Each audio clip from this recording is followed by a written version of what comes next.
It is 10:02. Good morning. I'm Lucas Panzica. It's officially official now. Tom Brady is retiring. The seven-time Super Bowl champion announced on his Instagram account this morning he's hanging it up after 22 years. Reports surfaced about Brady's retirement over the weekend, but he pumped the brakes on him, saying he had not yet made a decision. Now it has come from the man himself.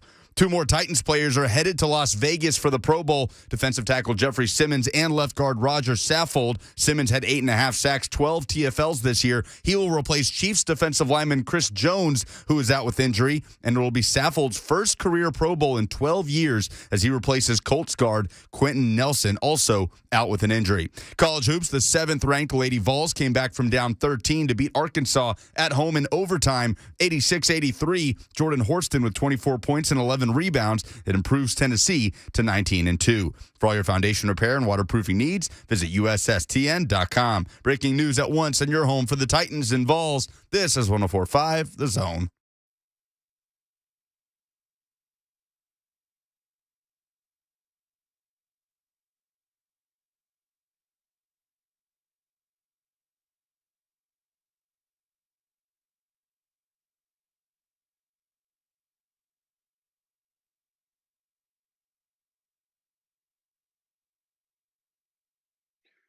Welcome into 104.5 The Zone on this Tuesday from Mobile, Alabama. Now, if you're wondering why I'm down in Mobile, Alabama, by the way, Buck Reising here with you until 1 o'clock. Lovely to have you guys along for the ride. We're here because the draft, the NFL draft, starts in Mobile with the Senior Bowl, which I will be in attendance for today. Lucas Panzica, he's hanging out back in Nashville. He's making the show happen from afar. You can jump in on the conversation if you'd like to. 615-737-1045. That's the number. 615-737-1045. We're down here courtesy of our friends at Scoreboard Bar and Grill, sports, live music, fantastic barbecue, even better hot chicken, great drinks. Scoreboard Bar and Grill is the place that you need to go, and they're kind enough to make this Senior Bowl coverage possible. And I had this whole draft show planned out. I've got prospects that I'm watching. I've got the Vols side of things that I'm going to be studying with the three players from Tennessee that are down here in the Senior Bowl. We're going to have John Robinson on the show tomorrow, his first public comments since the Titan season ended. Had this whole draft show put together, ready to go, prepared to dive into it with you. And then Tom Brady, yet again, retiring officially, but the retirement coming as the second iteration, the second edition of the Tom Brady retirement. He just happened to drop this thing in our lap. So this is where we have to start. After 22 years of causing every other NFL franchise legitimate suffering in winning everything, Tom Brady is officially retiring from the NFL. And he put out a 9-page or 9-slide Instagram post today, and I believe he put it on a Twitter thread from his official account as well, confirming the report by Jeff Darlington and Adam Schefter and Ian Rappaport this past weekend that he is indeed leaving professional football from a player standpoint. And honestly, we kind of talked about this yesterday when we were kind of working through, the craziness that was on Saturday, the way that it felt like we were all publicly eulogizing a little bit Tom Brady in a way that honestly for Tom probably had to feel a bit nice, right? You're sitting back, you're enjoying everything washing over you, everybody's praise, everybody's love, everybody's adoration. If you're watching on Zone TV, you can see the highlights of Tom Brady on the monitor behind me flashing in the background, because it's going to be all Brady all the time, basically, in sports media coverage. And the ripple effects across the league are insane. But with Tom getting the opportunity to leave on his own terms as an MVP candidate, as one of the best quarterbacks if not the best quarterback. Actually, it's not even a conversation. Tom Brady is the best quarterback to ever play in the NFL. Nobody is disputing this at this point. It is the one thing that is immune from all sports debate, and we will argue about anything in this damn medium. There is no Jordan, LeBron James conversation with Tom Brady. There is no argument that this does not transcend. Tom Brady is the best to ever play the most important position in sports. And for having witnessed his entire career, he came in the league when I was 6 years old. Tom Brady is the person who I most associate the NFL with. That guy, 20 years in New England, 2 years in Tampa, and 7 Super Bowls that he won. Not just that he went to, but that he won. He is the greatest winner in this sport, and he will be remembered for all time. And this will be, in years to come, in decades to come, we'll all talk about Tom Brady, those of us who were fortunate enough to see him play or to watch him play, see him win all these Super Bowls. Maybe you hate him. Maybe your disdain for Tom Brady because of the pain and suffering he's caused your football team, whether you're a Titans fan in Nashville or, a Steelers fan. I know there's a bunch of Steelers fans in Nashville. Whatever franchise you root for, Tom Brady has beaten your football team. And Tom Brady has not only beaten your football team, but he's beaten all of the football teams to advance to the championship game and win it 7 times. And it's funny. And we'll take your reaction to this all day long. We're going to get to the draft stuff. We're certainly going to talk about how this impacts the Titans, because now I do believe, going through the list of teams that's quarterback situation is in question, that we have now come up with legitimate trade partners that the Titans can consider if they would choose to try and move Ryan Tannehill this offseason. I think the Buccaneers very much factor into this conversation, but we'll spend more time on that later. But it's interesting to talk about Tom Brady, because one of the first comments that I see on the Zone TV chat, where you can hang out with us on Facebook, YouTube, Twitter, and Twitch, you guys can come. I mean, we're in my hotel room in Mobile, so you're not at the convention center. We're not sitting on the practice field together at the Senior Bowl, but you guys are in Mobile with me for all intents and purposes. One of the first comments I see in the Zone TV chat is from Kirsten Collier, who writes, "Tom Brady retired!" ! It's an awesome day. I, all caps, hate that guy. And I wonder how many people share that sentiment, because I'm certain Kirsten's not alone. I mean, Tom Brady is associated with not just greatness, but also with cheating feels like a strong term, but skirting the rules feels like too light a term, through all the things that the Patriots have been to. And most of that, I feel like, gets shouldered by Bill Belichick as opposed to Tom Brady, but it's hard for people to differentiate between the two. And then there's the 2-part career of Tom Brady, with the idea that Tampa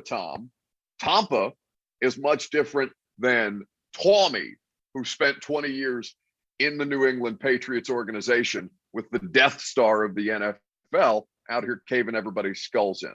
But after 22 years, this man deserves the time, because it's not about the games. We talked about this with Mike Giardi of the NFL Network, who was in the middle of all this craziness on Saturday. It's not about the games, but it's about the intensity of the preparation that it is required for this individual to continue to perform at the highest level at 44 years of age. That is why Tom Brady is retiring, to get away from just the maniacal off-season habits, in-season habits, dietary habits, workout regimens, constant focus that has to be mentally taxing, and to devote that to things that matter more to him at this juncture in his life, which sounds like it's his wife and kids. 615-737-1045. You can jump in on the conversation. 615-737-1045. We're going to be talking about this throughout the course of today. And what I want to get into with you guys coming up next, and what I'm curious to know about, is now with Tom Brady retiring and leaving the Tampa Bay Buccaneers in what should still be for them considered a Super Bowl window, which NFL team has the most interesting quarterback decisions this offseason? Because I've come up with a list. This list is double-digit NFL franchises that have real decisions to make at the quarterback position, and the Tennessee Titans are one of them. We're going to talk about that coming up next. Would love to hear your opinion on it. We're going to do draft coverage from the Senior Bowl throughout the course of the day as well, and then we'll talk about how realistic a situation it is that the Titans are currently in with the openings around the NFL that are now available. That's coming up next. I'm Buck Reising. It's 104.5 The Zone.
Welcome back, live from Mobile, Alabama, here at the Reese's Senior Bowl, because the draft, of course, starts in Mobile. Buck Reising here with you until 1 o'clock.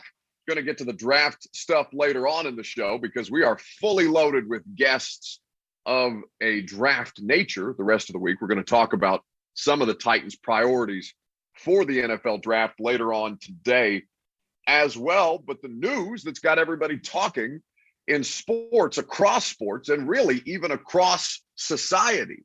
Tom Brady retiring after 22 years in the NFL. 615-737-1045 is the number if you want to jump in on the conversation. Because what I've asked you, based on this Tom Brady conversation, is now which NFL franchise has the most interesting quarterback decisions to make this offseason? I've made a list, gone through every team in the NFL to kind of determine how I feel about the situation. Lucas Panzica, who's back in Nashville, we'll get Lucas's opinion on this as well. And of course, you're more than welcome to join the conversation. But as I sit here today, going through the list of quarterback situations, the Bucs have obviously, they've got a gaping hole at the quarterback position. And how bad, we'll do winners and losers of the football weekend later on. Kyle Trask is immediately a loser because nobody is talking about Kyle Trask, a former second-round draft pick, as the answer for the Buccaneers at quarterback. Instead, I'm seeing graphic jersey swaps of Aaron Rodgers going to Tampa Bay because it's a ready-made Super Bowl team. You've got all kinds of, immediately my Twitter mentions filled with, can we trade Ryan Tannehill to Tampa Bay, because they obviously need a quarterback, and we've got one that we're trying to sell off. You've got one that you're trying to sell off. I personally think that Ryan Tannehill is good enough to be the Titans quarterback in 2022. But with all that being said, I'm going through the list. So you got the Bucs as probably as a topic number one today, with the most interesting and complicated, frankly, decisions to make at quarterback. You've got the Packers because we know Aaron Rodgers' situation. The 49ers, just going off recency. The kiss of death from John Lynch, or the hug of death, whatever you want to call it, after they lost the NFC Championship game because Jimmy Garoppolo had the final two possessions. In the worst possible moment, he did the Jimmy thing, which is just utterly collapsed in those moments. So the Niners should be in the market for a quarterback as well. We'll throw the Titans into this conversation just to keep it local. And also, I do think that they have, at least in the near future, if not the immediate future, decisions that they have to make at that position. The Saints, the Panthers, the Steelers, Broncos, Texans, and Colts, all, I think, are NFL draft or NFL franchises that don't have an answer at quarterback as we sit here today, moving into the next season, right? Davis Mills showed some things in Houston this year. He is clearly and obviously not good enough to win consistently at a high level in the NFL. Steelers, of course, we know that Ben Roethlisberger has retired.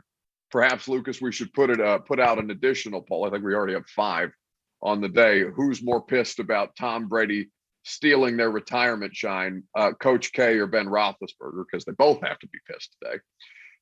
Coach K is basically on a retirement tour. Ben Roethlisberger got more flowers than Ben Roethlisberger will ever get for the rest of his career in whatever he chooses to do. Yeah, K's got the whole season. K's got the whole season to be celebrated. He's fine. Hey, by the way, it's almost March. Like, how pissed is college basketball that it's almost March and we haven't talked like bubble or anything like that at all, because Tom Brady's retiring and that supersedes everything. We'll get there. Outside of the world of sports. Yeah, we'll get there eventually. But Krzyzewski's got his own podcast where they're talking weekly about the retirement. He's getting an ovation at every arena that they play in this season. I honestly think it has to be Coach K, even though Ben Roethlisberger is going to be up on that stage when they are both getting their gold jackets, he and Tom Brady together, and he's going to have to go in at the same time as Tom Brady in all likelihood, because I don't think there's any disputing that both of those guys are first ballot Hall of Famers for their on-field career. There is no question. But as we go through this list, Bucks, Packers, Niners, Titans, Saints, Panthers, Steelers, Broncos, Texans, Colts. That's 10 teams right off the bat that don't have a legitimate solution at quarterback in 2022. Also receiving votes, I think that should be considered a part of this conversation. Dark horse, quarterback, needy teams. The Seahawks, because we've talked about Russell Wilson. The Browns with Baker Mayfield no longer under contract, although it does seem like he is planning and they are planning to re-sign him there, depending on what the deal looks like. And Kirk Cousins is in the final year of that fully guaranteed deal that he signed a few years ago. Kirk Cousins in Minnesota, they're basically having the same kind of Ryan Tannehill conversation that we are, except the difference between Cousins and Tannehill is that Tannehill makes the postseason. So which of those teams that I've just outlined is most interesting to you? Now, maybe you feel it's Tennessee because, of course, we're local here in Nashville, or at least when I'm normally there in Nashville. I'll be down here in Mobile until Friday before I go back. But, of course, everybody here locally is most interested in the Titans. But if I almost had to remove the Titans part of the conversation, which NFL franchise's decisions about the quarterback position are most interesting to you? 615-737-1045.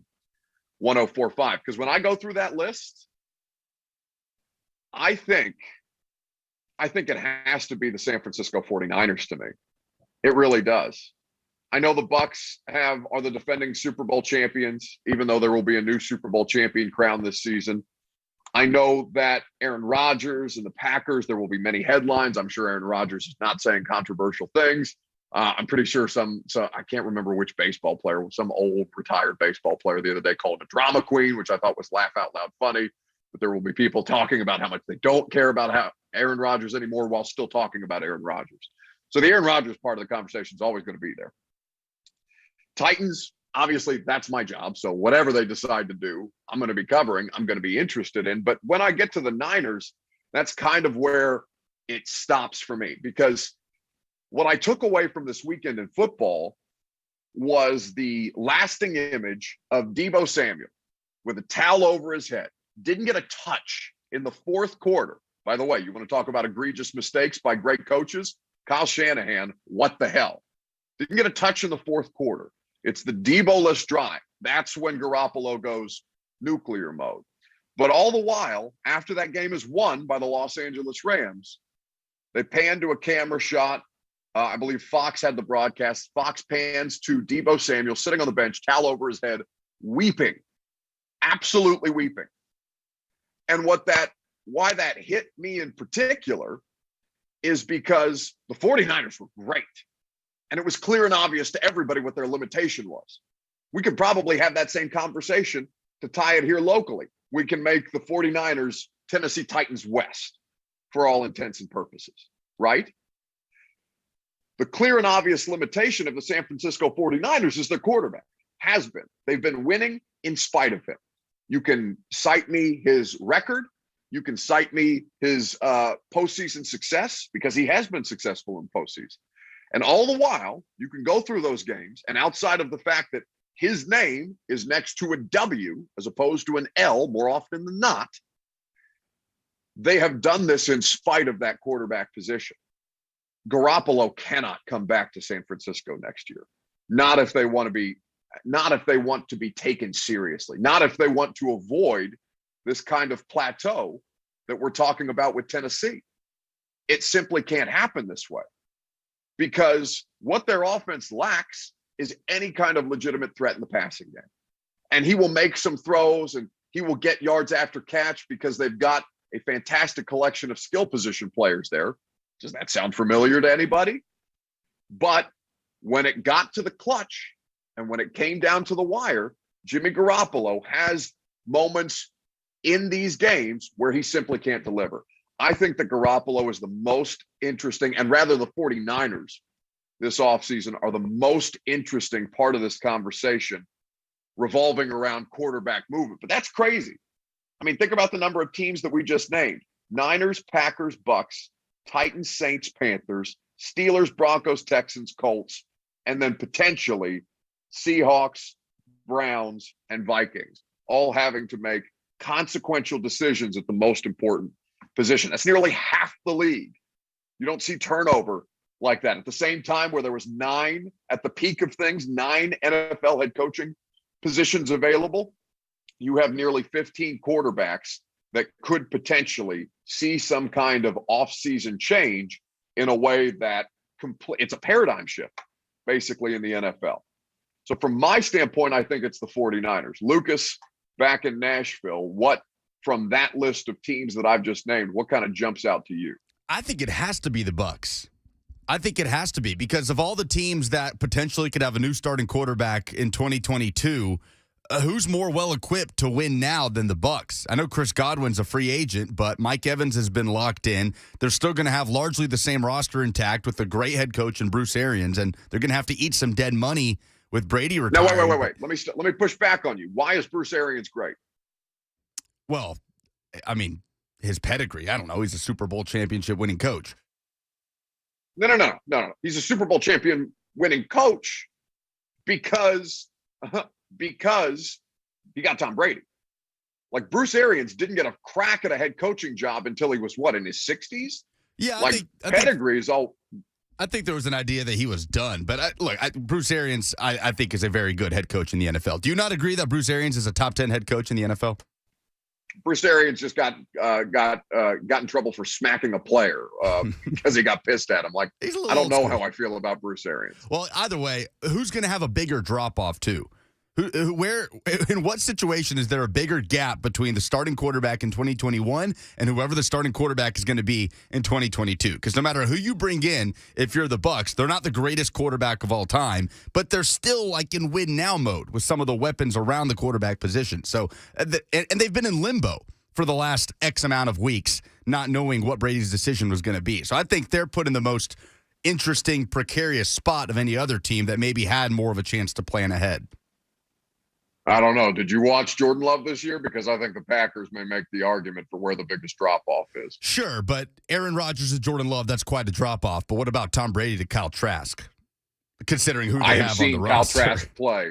I have seen Kyle Trask play several times. Once at Florida without all his great skill position players because they opted out of the bowl game, and then once in the preseason when the Titans were down in Tampa Bay this past preseason. Kyle Trask is not the answer. Yeah, we can only do the analysis. We can only do the analysis based on who's on the roster now, right? Other than just speculating who they might go get in free agency or draft. But as far as who's on the roster now, there is no bigger drop-off. But the Bucs are still more well-equipped to win now if they can find that quarterback to replace Brady. Well, and the 49ers, to be fair, they have the answer at quarterback, theoretically, right? Because they traded 3 picks. They traded up. They gave up 3 picks to draft Trey Lance, 3rd overall in this NFL draft. So theoretically, that's the answer. But the question is, if he is the answer moving forward, were you unwilling to make a change this season because the Tannehill principle, the devil you know? Or is this a situation where he is still a super, super raw player at the position, just as we're kind of having a similar conversation around understanding the positions are different, but coming from the same school, we're kind of having that same conversation around Dylan Radins for players who just didn't play in the 2020 season or barely played in the 2020 season and now having to make the jump to the pros. Let's hear from Tom Brady on his podcast. I believe the podcast is just called Let's Go. Because of course it is. Tom Brady speaking earlier this week. In fact, this was yesterday because he was being asked about all of the controversy on Saturday. Now, at the time of this podcast, he had not officially announced his retirement. But listen to Brady talking about how he might come to this decision based on where he is in his life. Football is extremely important in my life, and it means a lot to me. And I care a lot about what we're trying to accomplish as a team. And I care a lot about my teammates. And the biggest difference now that I'm older is I have kids now too, and I care about them a lot as well. And, they've been my biggest supporters. My wife is my biggest supporter. It pains her to see me get hit out there. And, she deserves what she needs from me as a husband. And my kids deserve what they need from me as a dad. And, I'm going to spend some time with them and give them what they need because they've really been giving me what I need the last 6 months to do what I love to do. And, I said this a few years ago, it's a It's what relationships are all about. It's not always what I want. It's what we want as a family. And, I'm going to spend a lot of time with them and then, figure out in the future what's next. That's Tom Brady on the Let's Go podcast, courtesy of Sirius XM Mad Dog Sports Radio. I love that Mad Dog, by the way, has the rights to that podcast. Mad Dog, by the way. Shut the hell up. Shut up. Keep your mouth shut. No, not now, Mad Dog. I'll get to you later. Not now. We'll get to that. Maybe when Darrington comes on, because I know he's lurking on the phone line somewhere. But from the standpoint of what now happens, the ripple effects across the league, could Tannehill, if you want to consider legitimate trade possibilities and teams that clearly don't give a damn about the salary cap, do you think that Ryan Tannehill would be an attractive option for a team like Tampa Bay, who is in win now mode, they have no Trey Lance on the roster at quarterback. Kyle Trask is not back, and you would prefer a veteran option to kind of capitalize on that now. Now I'm speaking theoretically at this point. The Bucs are also in a financially difficult situation. Could they make it work? Of course they could. The same reason that they ran back all 22 starters from a Super Bowl winning team in a way I don't believe that has been done before. I believe the Bucs are the first team to return all 22 starters from a team that won the championship the year prior. But with all that being said, and the quarterback, who's the top free agent quarterback this offseason? Because Rodgers and Wilson are technically unavailable at this point. So who's the most attractive free agent? Is it Jameis? Teddy Jameis the most? Tyrod Taylor. No. I mean, those are the names that you're gonna go through. So if you're talking about teams that you might have a little bit of leverage over now because of the Brady ripple effect, the Buccaneers would come top of mind once you explored how you would kind of skirt the salary cap, because there would need to be some financial manipulations done in that scenario. 615-737-1045. Let's go ahead and bring him in. Let's go ahead and put Darrington on, who wants to chime in on the most interesting quarterback situation this offseason. What's up, buddy? Hey, buddy. I shouldn't have to get the Mad Dog. Not me. I'm a good one today. So I got a toss up. So between the Saints and the Steelers, I think, because if the Saints go into rebuild mode completely, I can see Alvin Kamara on now. You look at the Steelers. Will this be Mike Tomlin's first losing season? Would that be something to look at? You have all these teams that have a top 10 defense, and they're a quarterback away. And then you have the teams that have a Russell Wilson, Aaron Rodgers, that would love to be somewhere, but Russell's not going to go nowhere where he doesn't have a line. And the way Ryan Tannehill got sacked, I don't think that would be here. So I just want to know your thoughts about that. I'll leave you alone. Love you. Look at him. He's trying to be diplomatic now that I threatened him with the Mad Dog sound. Say that to me. Say that to anybody. Say it to somebody. That was about Brady, Lucas, wasn't it? It was about Brady. It was about Tom Brady. That's what I was just about to ask you. Do you know the origins of that ridiculous clip? I can't remember something about Deflategate maybe, or Tom Brady's dad. I can't remember.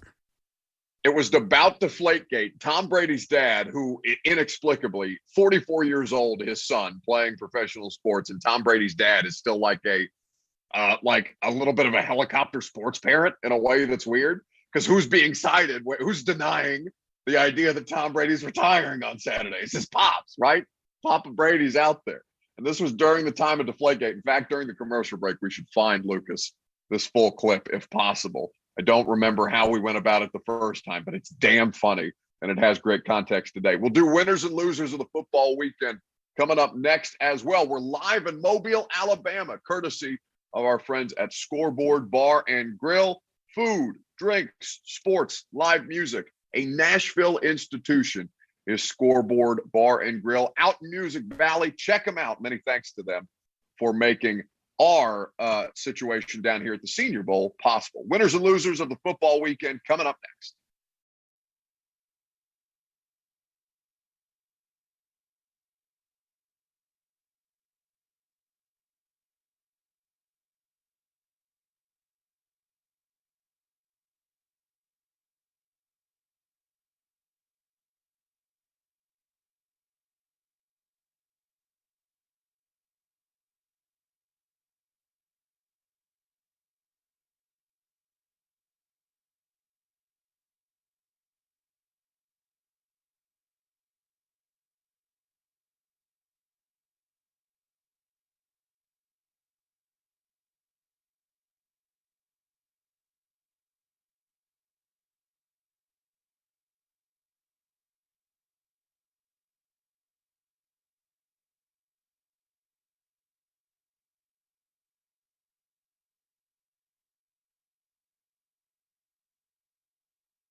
Welcome back to Mobile, Alabama, site of the Reese Senior Bowl here in 2022. Draft coverage coming your way later on in the show, all presented by Scoreboard Bar and Grill, who's made our trip down to Mobile possible. Buck Reising here with you until 1 o'clock. I think that every segment, Lucas, I'm going to give an insane Tom Brady stat for the rest of the show today because there are many floating around on the internet, and then we'll do winners and losers of the weekend momentarily because mine also has something to do with the Tom Brady situation, unsurprisingly.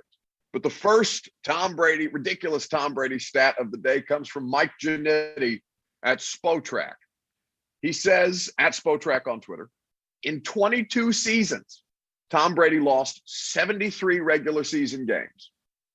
In the last 7 seasons, the Jets have lost 76. That is a ridiculous. Oh, did you see what they tweeted? The official Jets account? No. It's better be real this time. Who do we think is happier to see Tom Brady go? The Jets, the Bills, the Dolphins? Because the entire AFC East, he just made them miserable. Well, made them No, someone in the NFC South. Honestly, someone in the NFC South is the answer.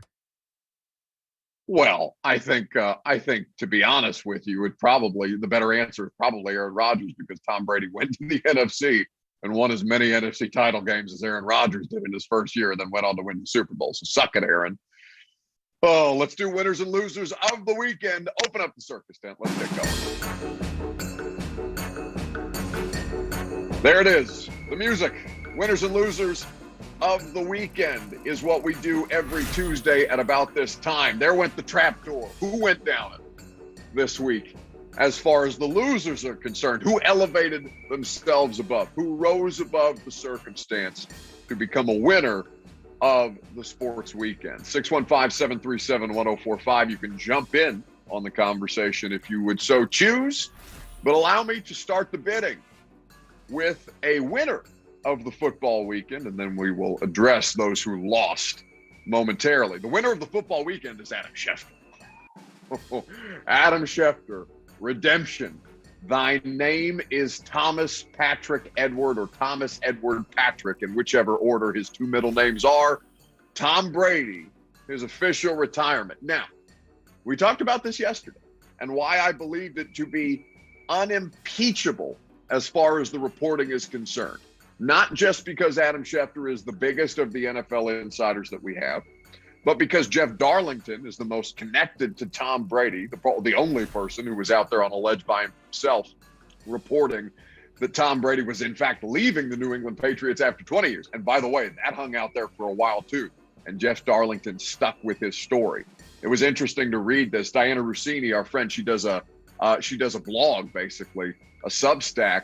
And she was with Jeff Darlington the entire day at the NFC Championship game. She was with Jeff Darlington for 22 hours, kind of documenting what it was like from her perspective to watch this dude just go through what has to be our version of hell in this profession. Like, I can't imagine a more anxiety-riddled thing than you reporting that Tom Brady, the greatest of all time across arguably all of sports, retired.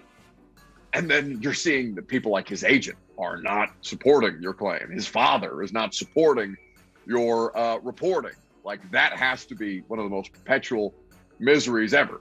But Adam Schefter, probably 1B, Jeff Darlington 1A, for getting the reporting correctly on this. This man, honestly, he deserves to be considered one of the preeminent guys in our business because he doesn't go for a lot of stuff. He doesn't go for volume. He's not reporting on transactions every Sunday morning at 4 a.m. before your football team takes the field, but he is reporting the big stuff. And more importantly, he's getting it right. Lucas Panzica, who is the winner of the football or the sports in this case weekend? Winner of the weekend is 22-year-old rookie kicker Evan McPherson of the Cincinnati Bengals. Legatron is what they call him, the 5th-round pick of the 2021 NFL Draft. He has gone 4 for 4 in each of the last 2 playoff games, along a 52 against the Chiefs, along a 54 against the Titans. He has made 14 field goals in a row. He hasn't missed one since Week 16, and he's made 20 of his last 21 field goals with a long of 58. He is automatic Yeah, the rookie Bengals kicker that you probably hate because he ended your football team season on a 52-yard game winner on top of hitting from 54, just no pressure whatsoever, flexing on the sideline, preening to Joe Burrow that he guesses they're going to the AFC Championship game. And by the way, they won it. Evan McPherson is decidedly a winner of the sports weekend. He continues to be clutch for Cincinnati. Now watch, he'll botch one in the Super Bowl and we'll all bury him. He's good until he's not, which is just the perpetual existence of kickers. Loser of the sports weekend. Now this took some time for me to kind of suss through because initially I thought about making it Brian Kelly for his cringeworthy dances, but then I thought about making Brian Kelly my winner because his cringeworthy dances continue to go viral in a way that is fantastic. I think it's beneficial to Brian Kelly. But the loser that I landed on, the man who just went through that track door that you just heard, is 49ers safety Jaquiski Tartt. And I hope for Mr. Tartt's sake, I'm pronouncing his first name correctly. Jaquiski Tartt, who in the NFC Championship game dropped the Matt Stafford interception. This is the interception that we all felt in our souls was coming. In the same way that Jimmy Garoppolo is going to botch a possession or two by throwing the death pick. Matt Stafford has done plenty of that across his career. Matt Stafford threw the death pick. He threw it directly at the chest of Jaquiski Tartt to win the NFC Championship game. And all that man did was let it bounce off his numbers and fall to the turf in dismay because Matt Stafford threw the pick and nobody, Jaquiski Tartt, did not capitalize. He loses emphatically, not just the NFC Championship game, not just the opportunity to give Jimmy Garoppolo more undeserved credit, but just across the board. It's a tough scene, especially in that moment when it's just right to you. Just make the pick. Just catch the ball. Who lost the football weekend? My loser is Auburn head football coach Brian Harsin, who is coming off a 6-7 campaign in his first season at Auburn. A losing record, by the way, something Gus Malzahn did not do at any point in his time at Auburn from 2013 to 2021. But Harsin is my loser because Auburn offensive coordinator Austin Davis, who Titans fans may remember as being on the Titans roster in 2018 for a very brief stint. Or more importantly, probably don't remember him being probably on the roster. don't. It's probably news to many people. They probably don't. Austin Davis has stepped down as Auburn's offensive coordinator, citing personal reasons. He was only hired in December, but this will be Harsin's third offensive coordinator in his time at Auburn. Mike Bobo was the guy last year, and it'll be his second defensive coordinator in his time at Auburn as Derek Mason stepped down. He is now the new DC at Oklahoma State. Now, I don't know if any of these things are an indictment on Brian Harsin. I don't know what personal reasons Davis had for stepping down, and he wasn't even going to be calling plays anyway. That's something that Harsin does, but a losing record in year one, something that your predecessor didn't do once in his time there, and you're about to be on your fifth coordinator total as you head into your second season at Auburn, doesn't seem like a good thing for Brian Harsin. By all accounts, he's a good coach, but he seems like a mother to work for, doesn't he? I don't know. Like something. Yeah. I don't know if he's a great fit right now at Auburn. There's been a lot more negatives than positives, it seems, with Harsin, whether it's surrounding his questions about his vaccination status. That was a distraction throughout the season. The turnover at coordinator before he even goes into his second season. He's got to find a new quarterback. I mean, there's a lot more questions than answers right now with that tenure. Now, Auburn just seems like a perpetual suffering. Like they have that shooting star national championship in recent memory of Gene Chizik, words of Chisdom, as he's bringing now as the defensive coordinator at North Carolina, and Cam Newton, which you had to just truly try and screw up to not win a national championship. But it's funny, if you want full Auburn commentary, unfiltered Auburn commentary, for whatever reason, if you just like to watch Auburn's fans suffer, I would invite you to follow Darren Bates on Twitter, who was a part of that national championship team, because his analysis of the Auburn coaching situation has been delightful as somebody who played for that program. When we come back, we are going to get into some draft conversation. What should the Titans' priority in this upcoming NFL draft be? Offense, defense, positions? We can talk about it. I'm live down here at the Senior Bowl in Mobile, Alabama, presented by our friends at Scoreboard Bar and Grill. Your phone calls are welcome on this subject matter as well. 615-737-1045. More from Mobile coming up next.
It is 11:02. Good morning. I'm Lucas Panzica. It is official. The GOAT is hanging it up. Tom Brady is retiring. The 7-time Super Bowl champ announced on his Instagram account this morning that he will officially be retiring after 22 years. Reports surfaced about the retirement over the weekend, but he pumped the brakes, saying he had not yet made a decision, and now it has come from the man himself. 2 more Titans players are headed to Vegas for the Pro Bowl. Defensive tackle Jeffrey Simmons and left guard Roger Saffold. Simmons with 8.5 sacks and 12 TFLs this year. He will replace Chiefs defensive lineman Chris Jones, who is out with injury, and it'll be Saffold's first career Pro Bowl in 12 years as he replaces Colts guard Quentin Nelson, also out with an injury. They will join outside linebacker Harold Landry and all-pro safety Kevin Byard in Vegas. 4 total Titans players in town for the Pro Bowl. Transfer portal news in college football. Former Oklahoma quarterback Caleb Williams has announced he will transfer to USC. According to a report by ESPN, Williams, the freshman phenom from the 2021 season, will rejoin his former head coach at Oklahoma, Lincoln Riley, at Southern Cal. For all your foundation repair and waterproofing needs, visit USSTN.com. Breaking news at once on your home for the Titans and Vols. This is 104.5 The Zone.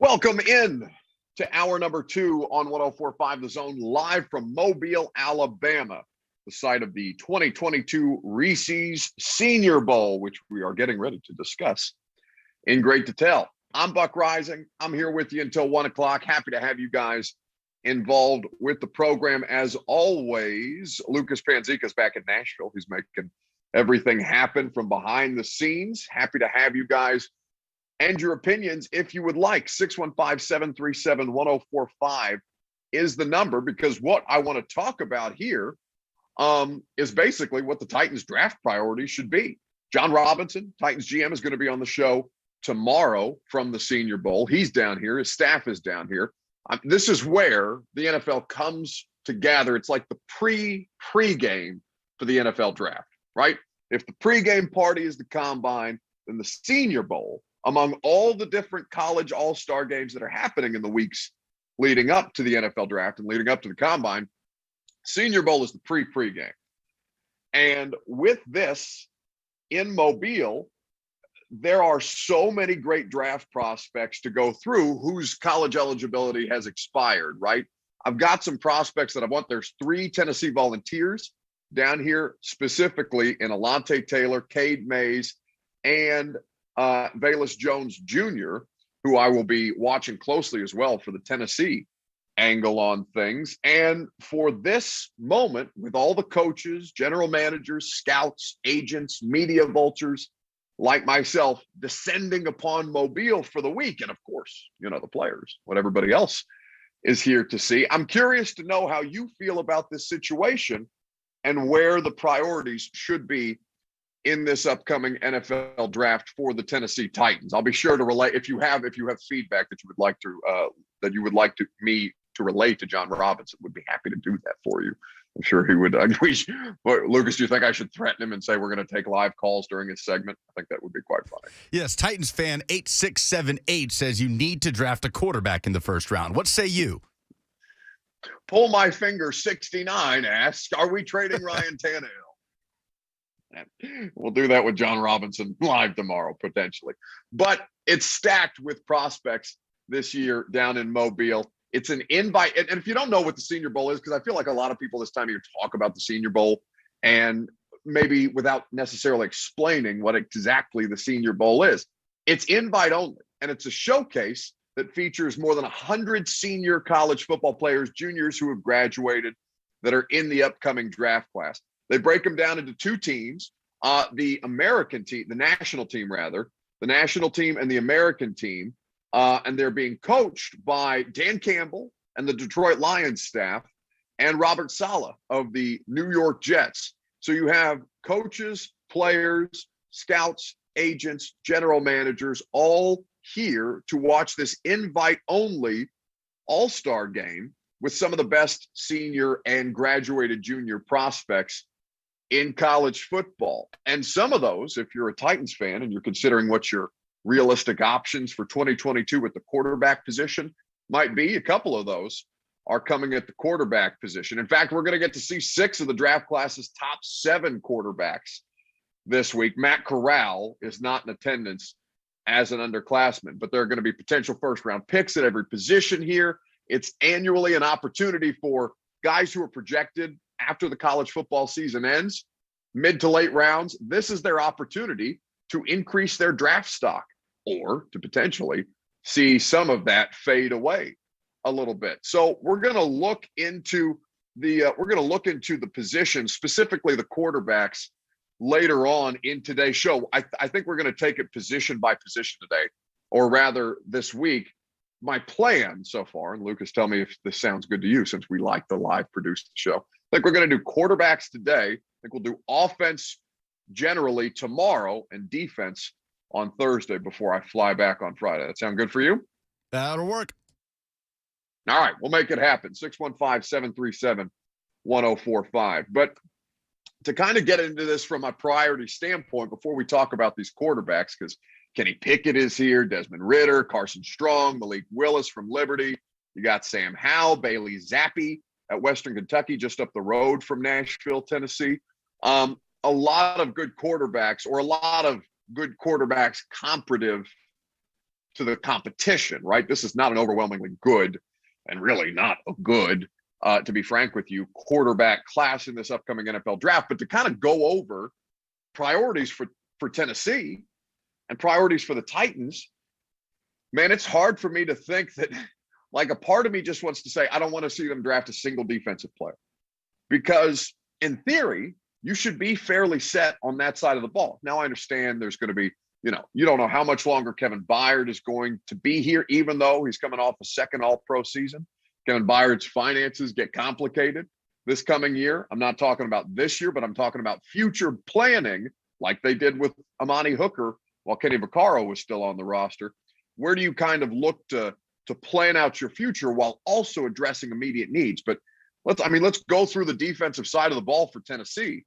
Even if they cut Jack Rabbit Jenkins this year, I mean, one would imagine and one would argue that you're fairly in solid position at corner, right? You understand that you're basically getting a mulligan season on your first-round pick in Caleb Farley. You have Christian Fulton. You've got Elijah Molden in the slot. Chris Jackson's a good depth piece, so at least you have some parts and pieces to play with there. Byard and Amani Hooker, I mean, I would argue that they're as good a safety tandem as any currently playing in professional football. Your defensive line, other than Harold Landry, is under contract with Bud Dupree, Jeffrey Simmons, and Danico Autry. You'll need some depth there, but remember that Rashad Weaver, also another mulligan on his rookie year, and how he kind of factors into that rotation. Guys that you found in unrestricted free agency, in undrafted free agency this past draft class. Naquan Jones was a legitimate role player for the Tennessee Titans. Laurel Murchison, I think, is going to be somebody who at least can give you some valuable snaps.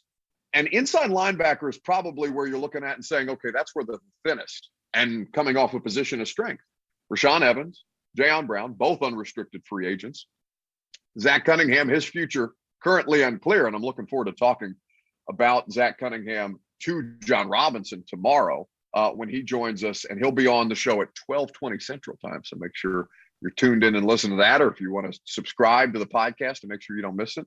We're looking forward to have John Robinson on the radio show tomorrow. A lot of interesting questions to go over with him. But defensively, I mean, they could use a linebacker, but even Monty Rice, who, again, another rookie, whose season ended prematurely due to injury, you even have a decent idea of what you've got there. But offensively, tight end, wide receiver, maybe in a later round this year, because the draft class is weaker, maybe a day 2 or day 3 pick at quarterback. Offensive line, given how much uncertainty you have there, where, I mean, based on the contract situation and the salary cap hits, in a worst case scenario, you could see 4 new offensive linemen, with the only returner being Nate Davis. I don't think that's what's going to happen, but if you want to look at places where they can trim salary cap numbers where they can let guys walk as unrestricted free agents, and Ben Jones and David Quessenberry. At this point, there's a lot more work on the offense that needs to be done.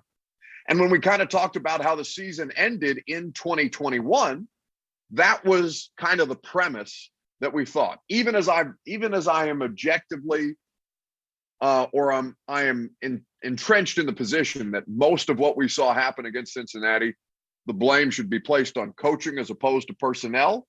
I do think that the personnel on the offensive side of the ball is due for a reboot. Maybe not as drastic as what you saw them do in the 2021 offseason to this defense to get it to the place where it is now. And if you're a Titans fan, hopefully into the future, but we will see this offense be remade in some form or fashion. So I want to know what you think the priorities are. 615-737-1045 is the number. We'll talk about quarterbacks as well coming up next. I'm Buck Reising, live from the Senior Bowl in Mobile, Alabama, presented by our friends at Scoreboard Bar and Grill, the place that you go for live music, for sports, for fantastic food, and great drinks. Scoreboard Bar and Grill, the best in the business in Music Valley. I'm Buck Reising. This is 1045 The Zone.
Welcome back to Mobile, Alabama, site of the Reese's Senior Bowl, where we're broadcasting live today, tomorrow, and on Thursday. Buck Reising back here with you, talking Titans draft priorities as we take a break from the exhaustive Tom Brady coverage today. And I've asked you the question, where do you believe their priorities to be? Because as far as I'm concerned, almost every pick that you consider to be somebody who is going to have to make an immediate impact. And by the way, you haven't gotten much immediate impact from players in your last two draft classes, if we're being realistic. Christian Fulton has panned out swimmingly, but it did take him some time. I want to grade on a curve with the 2020 class, given how weird that whole situation was with COVID. No NFL rookie class has ever experienced anything like that. But we know the primary actors. We know that really the main contributors from the draft class in 2020 is Christian Fulton and Larrell Murchison. Chris Jackson has played some sizable snaps, but again, you need guys who can make a difference on the football field, and Chris Jackson is somebody who is a reserve player. I know I'm leaving out some names there, but Darrington Evans, Isaiah Wilson, your first and third round picks, respectively, have contributed literally nothing to the football team. I think Darrington Evans may have less than 10 carries in two technically NFL seasons, now heading into his third. But with all that being said, the offensive side of the ball needs to be the primary focus. And while they can still upgrade the talent and will upgrade the talent, or will look to upgrade the talent, it does not necessarily resolve the issues that cost them a playoff game against the Cincinnati Bengals. But we know, as Mike Vrabel will tell you anytime, that Jimmys and Joes over X's and O's and every other cliche that football coaches like to use, because when games are won, it's because of the players. And when games are lost, it's because of the coaching. 615-737-1045. What are your priorities for the Tennessee Titans come this draft season? John is in Murfreesboro, up first on 1045 The Zone. Good morning, John. What's up, Buck? First off, while you're down in Mobile, I'm going to recommend a place called the Blind Mule. It's the best food you'll put in your mouth while you're there. Bring cash, because it's a cash-only joint. Why that is, I don't know. Favorite. So I went there on my bachelor party, and it was the best meal I had the entire weekend. But as far as draft needs, I think they got to go offense, give Tannehill some weapons and some protection. A guy to look out for in the middle to late rounds, I think, is Calvin Austin III out of Memphis. He's incredibly intelligent, both on and off the field. The guy turned down offers from Harvard and Yale to walk on to Memphis. He didn't even have a scholarship to play at Memphis. He earned it his sophomore or junior year, and he is, on lightning fast. He's the guy that picked up the ball when Mississippi State set it down and ran it all the way for the touchdown. I think he's an ultimate weapon that can stretch the field for Tannehill, and he catches everything thrown his way. No, that's a good one to keep an eye out for. And of course, Calvin Austin III, the wide receiver from Memphis, 2021, he was first team all AAC at this point. It's funny because when you look at his background, his track accolades are as heralded as his football accolades. In fact, he did run track for the U.S. Track and Field Cross Country Association, for the Memphis track and field program. He did win many awards in 2019 and 2018 before he seemed to have focused more fully on football. He's here at the Senior Bowl. I'm looking forward to watching him at greater length, and we'll certainly get into, because the first practice is officially underway. I'm going to be able to catch the second half of the first practice and then all of the second practice today. Tomorrow and Thursday's practices are longer, so I'll get a little better look at everybody that's out there, and we'll certainly talk about what I saw today at practice tomorrow when we go into more detail on the offensive skill position. Because not only are we going to have Titans GM John Robinson tomorrow, we've got Kalen Kaler of Defector, Jimmy Wyatt, who's the only other Titans media member down here with me. Jimmy's going to be on with us. We've got Dane Brugler of The Athletic, their phenomenal draft expert analyst. I mean, he's his knowledge is encyclopedic, and we're looking forward to having him. John Ledyard, Coach Mack Trevor Sikkema, so many great guests all throughout the course of the week, and I don't think we're done just yet. But as far as the help for Tannehill is concerned, right? It's an interesting conversation, because what was the chatter all around the Cincinnati Bengals in the 2021 draft, right? Should they select Jamar Chase, who has fantastic chemistry, pre-existing history with Joe Burrow from their time together at LSU, clearly a highly talented player, but did opt out? Was that the better decision for Cincinnati, as opposed to drafting the name that was thrown around most was Penei Sewell, right? The top tackle at that time, who ended up going to the Detroit Lions. And basically the argument was, well, if he's not protected, then he can't make plays down the field to Jamar Chase. So it doesn't matter who you have out there at the skill positions if Joe Burrow's getting sacked. And by the way, he gets sacked plenty.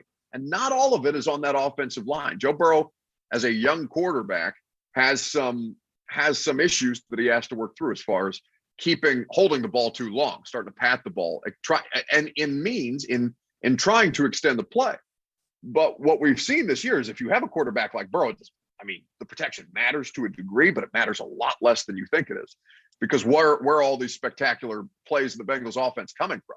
Well, they're coming from Joe Burrow off schedule, rolling out, escaping pressure, and bombing it down the field to Jamar Chase or T. Higgins or Tyler Boyd or Joe Mixon or C.J. Uzomah, who I don't know if we know his status, the tight end status for the Super Bowl just yet, after he got carted off the field in the AFC Championship game. But basically, you can kind of have this same conversation in Tennessee, right? Where should you prioritize protection for a quarterback who does make plays off of schedule, but he's not Josh Allen. He's not Patrick Mahomes. He's not Joe Burrow. There are some elements of Tannehill's game that you would probably favor over Joe Burrow at this juncture, right? Where they both are in their respective careers. Tannehill just seen more football, understands defenses at a little deeper level, understands basically the NFL. Now, it's not like Joe Burrow is not going to exceed that, provided that he stay healthy. There's clearly great talent there as the former first overall pick. But with Joe Burrow more than anything, and with Ryan Tannehill more than anything, I think that you should value these skill position players at a premium. Because for all the criticisms of Todd Downing, and most of the criticisms, frankly, are justified, especially with the way that your offense, your highly touted, highly talented skill position loaded offense petered out with 16 points in the postseason. You just need as many playmakers on the field as humanly possible to make life a living hell for the defense. And what Todd Downing did as the season wore on is he devised protection plans that helped that offensive line. Part of it is the offensive line got healthier, but also, if you're going to criticize Todd Downing, you should also look at the places that he did excel, maybe a strong word, but did help them in at this point. Lucas has just updated me that C.J. Uzomah, the tight end for Cincinnati, has a sprained MCL. There is a chance at this point, based on the reporting, that he plays in the Super Bowl. Yes, from ESPN. For that, Lucas, courtesy of ESPN. Steve is in Nashville up next. People have Mobile food recommendations. By the way, I didn't. The important follow-up for John was, why the hell are you having your bachelor party in Mobile, Alabama? Yeah, apparently everybody has great spots down here. Yeah. I mean, I know people go there for Mardi Gras, but other than that, it's a party in Mobile, baby. I love to see it. We're gonna get after it all week long in skulking around the bars and restaurants in the after hours of the Senior Bowl. Steve in Nashville is up next. What's up, Steve? Hey, Buck. Yeah, I've got a good friend that I play write music with, that we met here in Nashville, but he moved to Mobile, and we've gone to Fairhope. Fairhope's a beautiful place. But anyway, in Mobile, there's a place. Do you like seafood? Love seafood. Okay. Do you like oysters? Love oysters. Okay, please write this down. It's one of my favorite places I've ever been. It's a lot of fun. Atmosphere is real casual. It's called Winsel's. It's yes. Right on the.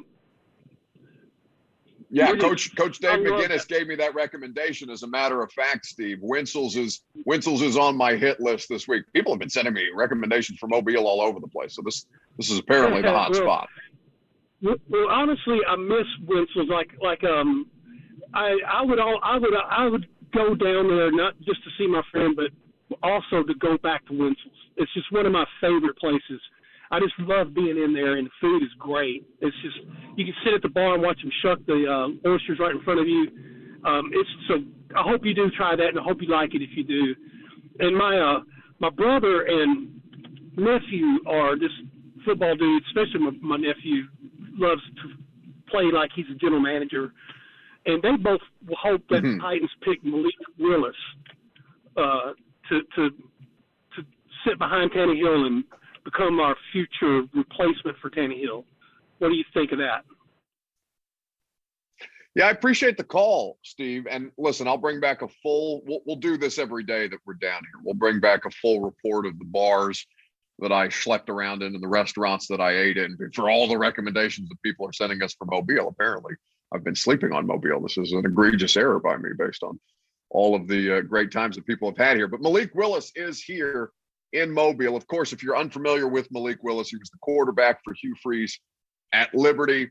As far as overall prospects are concerned, I've seen him ranked anywhere from the late teens as far as overall prospects. I'm not talking about the quarterbacks in general. And these things will fluctuate as we spend more and more time talking about it, and more people gravitate towards the film. And then there will be more opinions, and it'll be mind-numbing. And by April, we'll want to smash our heads into the desk because we've heard so much draft talk. But Malik Willis is a interesting prospect. So if you're ranking him on overall prospects, anywhere from late teens to high 20s, and the focus for him, when I talked to scouts about this, is I tried to do a little legwork on the front end before I got down here, and what I'm basically looking for and what scouts are looking for, more importantly, from Malik Willis this week, is that they want to see the emphasis that he places on his timing in the pocket, on in-pocket throws more specifically,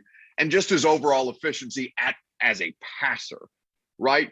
He can make insane, like, I don't want to say Mahomes-like plays, but they're off-platform throws, right? I'm just trying to paint a picture in your head if you weren't somebody who watched a ton of Liberty football this week. And honestly, when you talk to NFL personnel people about this, the majority of people that you talk to down here would say that he has the strongest arm of any of this class. So that includes Pickett, that includes Sam Howell, guys who were talked about for the potentially the first overall selection this in the preseason of college football, and where things were trending for the quarterback position.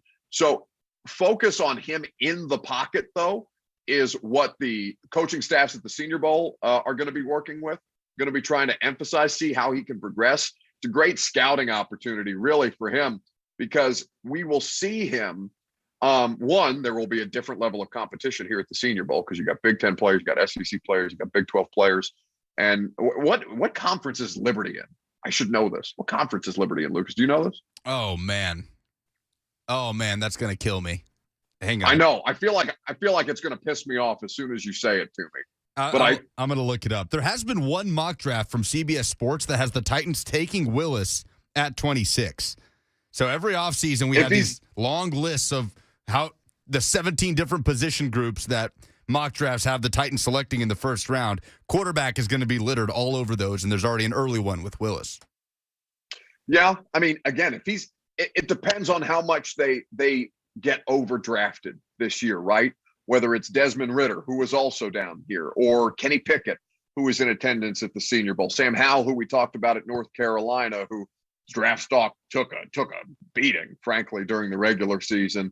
Some of it protection, some of it of his own invention based on his play. They have the opportunity down here to significantly increase their draft status. And of course, because quarterback is the most important position, do these guys and where do these guys get overdrafted? As we talked about, if you take the Niners out of the equation because they've got Trey Lance already on the roster, maybe the Packers without Jordan Love, but I wouldn't consider that a lock. We're still talking about 1, 2, 3, 4, 5, 6, 7, 8, 9 teams that could benefit from drafting a quarterback this year. So who overdrafts him or who overdrafts that position? I think will be telling as to where Malik Willis ends up going and how well he does this week. For everyone screaming at their radio, Liberty is an independent college football program. Okay, that makes a lot of sense. There is no conference. That's why we were stumbling all over ourselves. So Liberty and Notre Dame, except one has their games broadcast on NBC exclusively by Drew Brees and Mike Tirico, and the other one is coached by Hugh Freeze from a hospital bed from time to time. What are you going to do? 615-737-1045. What prospects are you most interested in? By the way, if you have prospects that you're interested in this week and you want us to talk about on the radio, you can DM them to me on Instagram. There's over 100 players here this week, and I'm going to be keeping notes on as many of them as humanly possible that are relevant to our discussion. But if you have one in particular that you want me to pay attention to, slide in my DMs on Instagram, and I'll be sure to add them to my notebook at this point. But with the other quarterbacks in Mobile this weekend, we talked about Sam Howell, who just really needs to he needs to settle down in the pocket when you watch this guy. He gets, and I'm stealing the term from somebody, gets happy feet when you watch Sam Howell, and it's almost creating his own pressure. Now, again, he was under duress quite a bit at North Carolina, and he clearly has potential. I haven't, to be honest with you, I haven't made it to Bailey Zappi yet in my film study, and it's honestly an egregious mistake by me. He's playing for the American team down here because Western Kentucky is just, it's an hour and 15 minutes up the road from Nashville. But with Bailey Zappi and Carson Strong, who are going to be talked about this week as later round prospects at the quarterback position.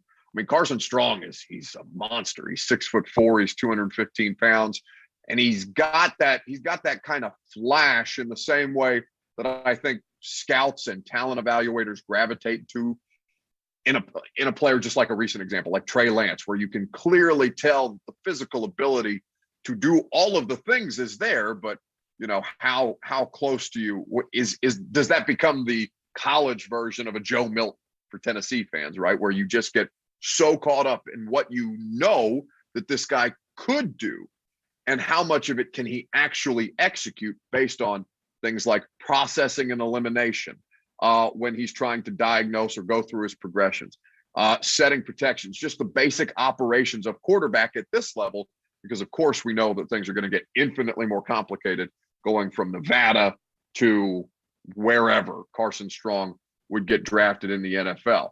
Now, a lot of these, and quarterback is interesting because the way that college football is bleeding up into the NFL, and really that's always been the case, how much more teams are willing to cater what they do stylistically to the player at that position rather than trying to make the talent at the position fit what the coaches want to do.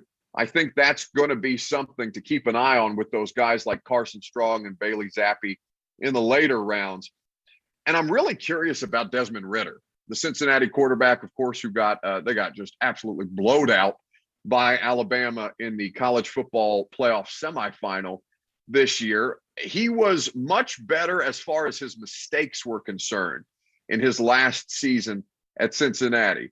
There were fewer incompletions. His completion percentage went up. His interceptions went down. His accuracy is something that I think people are talking about as the place where they would like to see him make the most progress this week. But I think for your purposes as a Titans fan, and most of you are Titans fans, so I'm talking to you through this prism, I think this is a particularly interesting quarterback draft because basically how late can you get a quarterback to sit behind Tannehill and potentially push Woodside this year without risking an opportunity to bolster the roster around Ryan Tannehill? It's not like the Packers drafting Jordan Love in the first round when they already had Aaron Rodgers, right? That to me felt like a borderline football betrayal because you've got this all-world quarterback and he needs skill position help. He needs line help. He needs running back help. He needs all these different things. And you draft him a quarterback to replace him. That's been fundamentally useless for them. And now he's got Green Bay by the stones, basically, as he decides what he wants to do with this offseason. But we'll take more of your phone calls on this coming up next. What prospects and what positions more generally, probably easier to do positions, what positions do you want the Titans to prioritize this draft season? Certainly going to talk about it with John Robinson, Titans GM, tomorrow on the radio show. I'm Buck Reising. It's 104.5 The Zone, live from Mobile, Alabama, presented by Scoreboard Bar and Grill.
Welcome back to the show on this Tuesday, live from Mobile, Alabama, on 104.5 The Zone. Buck Reising here with you until 1 o'clock. We've been talking draft live down here from the Senior Bowl.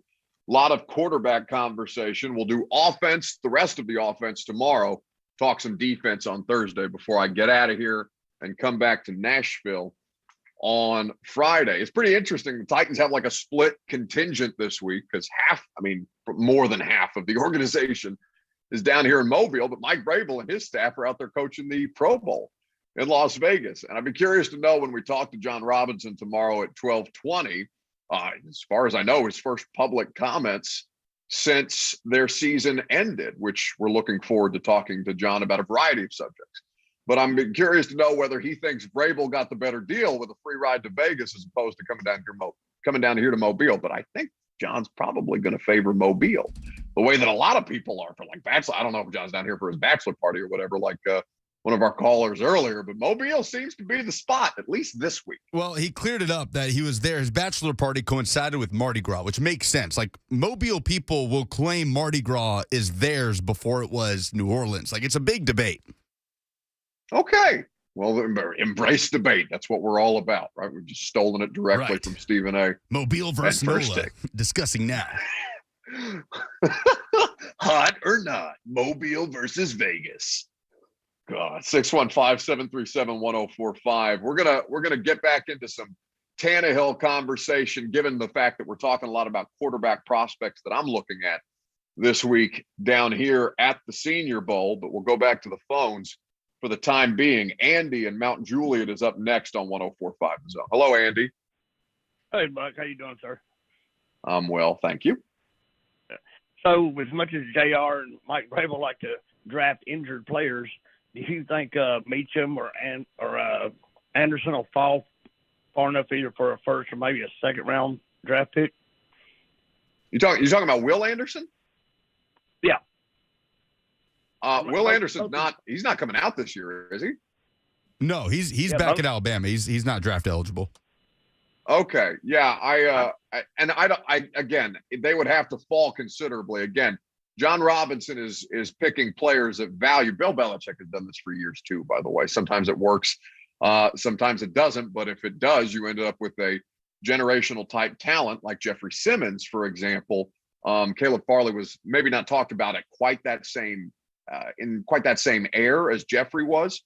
But I would say that I understand people's frustrations with it because you want immediate impact, but there are some benefits to it if you feel confident in the player's recovery. Will Anderson's not coming out this year, and when he does, he will be gone long before, for example, the 26th overall selection, which is where the Tennessee Titans are picking this year. And again, Mechie, I would have to imagine that he would go before 26th, even coming off of injury at this point, because that is, skill position players are a premium, and especially with the kind of conversation that we were having earlier about the Bengals and Jamar Chase versus Penei Sewell and how much better they look for the skill talent, even if the offensive line isn't there because they've got the quarterback to play that way.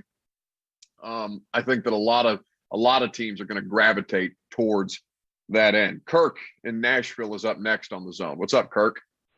What's up, Buck? I got a question for you. I want you to really think about this. After what we've seen to the Titans, and we're having a funeral for them, and I'll be the first to admit I was right on board. That sucked. But who would you rather be besides the Titans going in next year's?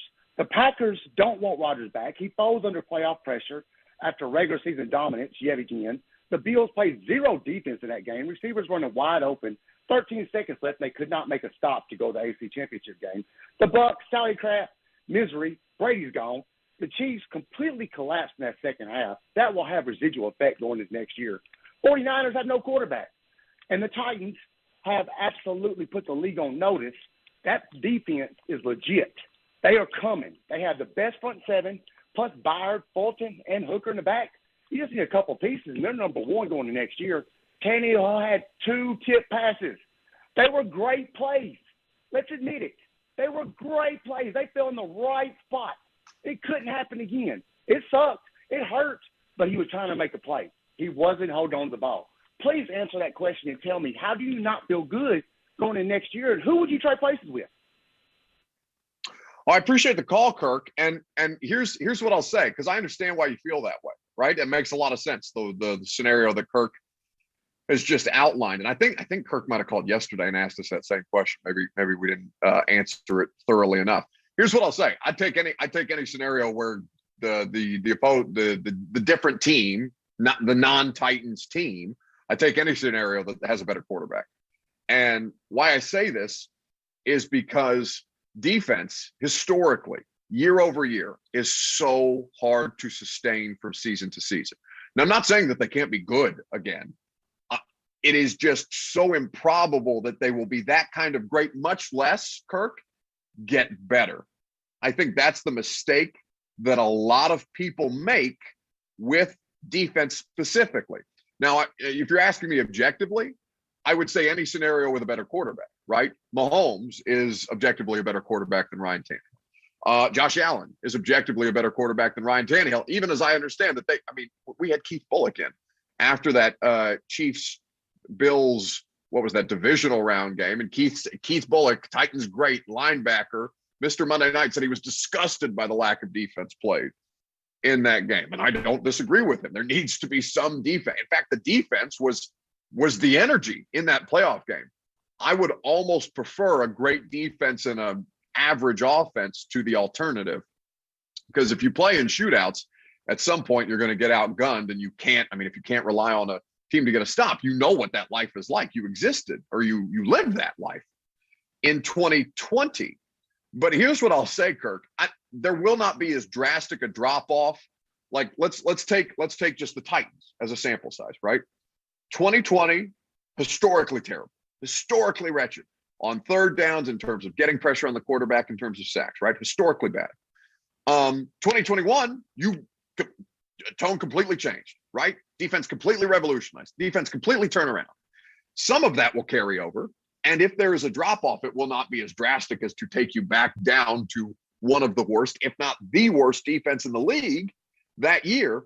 But defense, because of the toll it takes on the bodies, and because of turnovers not being something that are easily replicated, like turnovers are just opportunities that you capitalize on. You can't plan for turnovers. You can prepare and you can coach the ability to create turnovers, but how many turnovers you get is almost a product of, are you in the right spot or not? Sometimes it relies on preparation. Sometimes it relies on tip passes, like the Bengals defenders making plays, right? So I would say to you, if you're asking me, like, honestly, as opposed to what you probably want to hear, I would say that any situation with a better quarterback would be favorable to me, because at least you have that part of things.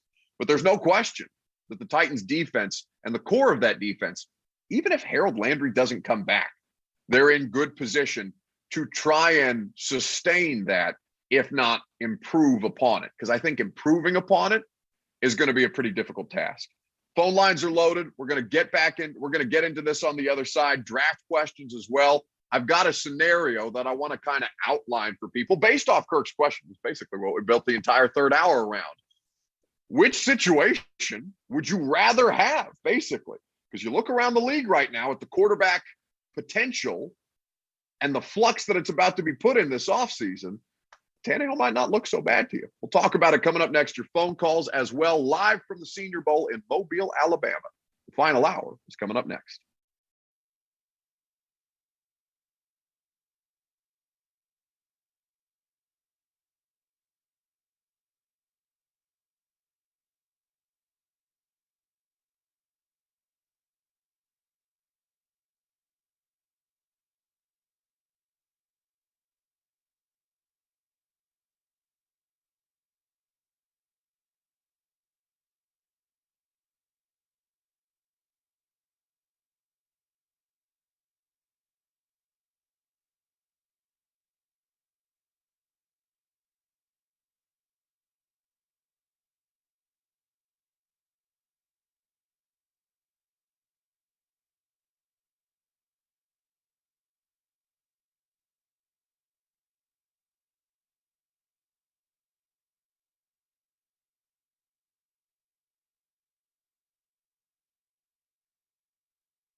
It is 12:01. Good afternoon, and there is no question about it now.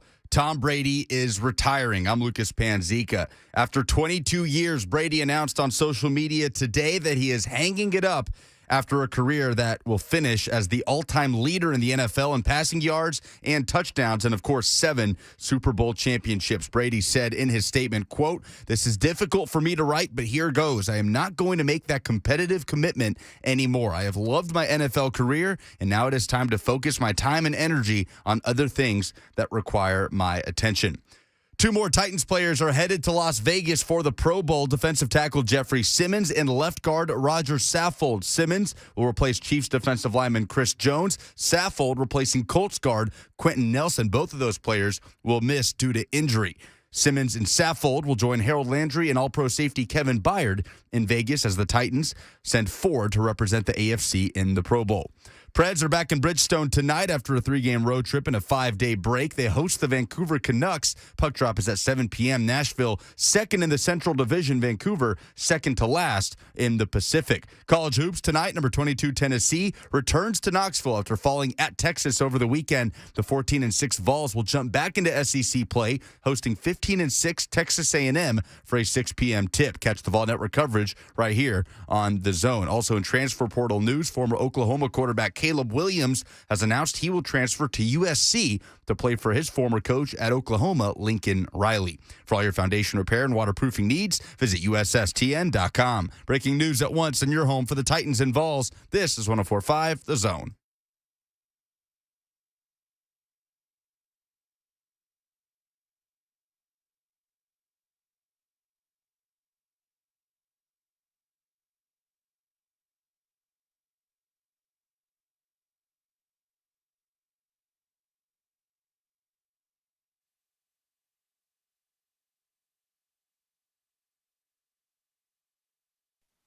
Welcome into the final hour here on 104.5 The Zone.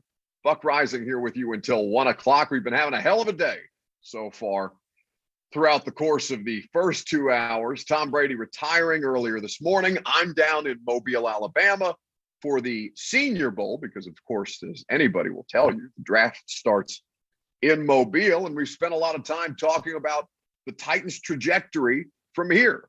Quarterback prospects aplenty, basically everybody but Matt Corral in attendance at the Senior Bowl, and looking forward to doing a little rough scouting of my own, which really means that I'm just going to talk to the people who are smarter than me about this stuff and then tell you what they told me, basically, to get us through some analysis this week.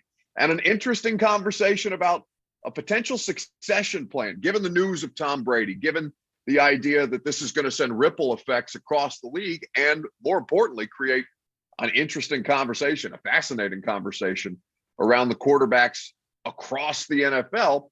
What kind of should the Titans' succession plan be for Ryan Tannehill, given that there are some interesting quarterbacks here in Mobile, but this is, by all consensus, not a quarterback class that is going to provide you with a franchise-changing talent. We've been talking about it all morning long. Lucas, you said you had a question? Yeah, you brought up Matt Corral. Was he invited to the Senior Bowl and obviously having to pull out because of the ankle injury he suffered in the Sugar Bowl, or was he not invited, period? Matt Corral, let me double check my notes here. He's an underclassman, so he's not invited. Oh, that's right. Yeah. Yeah, right? Matt Corral is just, I mean, he's not physically eligible to be or academically, whatever it is, grade-wise, he's not eligible to be at the Senior Bowl because he's an underclassman. This is just for players whose college eligibility has expired or juniors who have already graduated from their respective universities. That's the premise of the Senior Bowl. It's one of many all-star games. East-West Shrine game was last week. There will be the HBCU Combine for historically Black colleges and universities was earlier this weekend, if I do recall. Some guys to keep an eye out for there, and we're hoping to be joined by some people who've been at these respective all-star games, since Mobile is the only one that I'm going to have time to attend this draft season. But I want to kind of circle back this conversation about how you kind of go on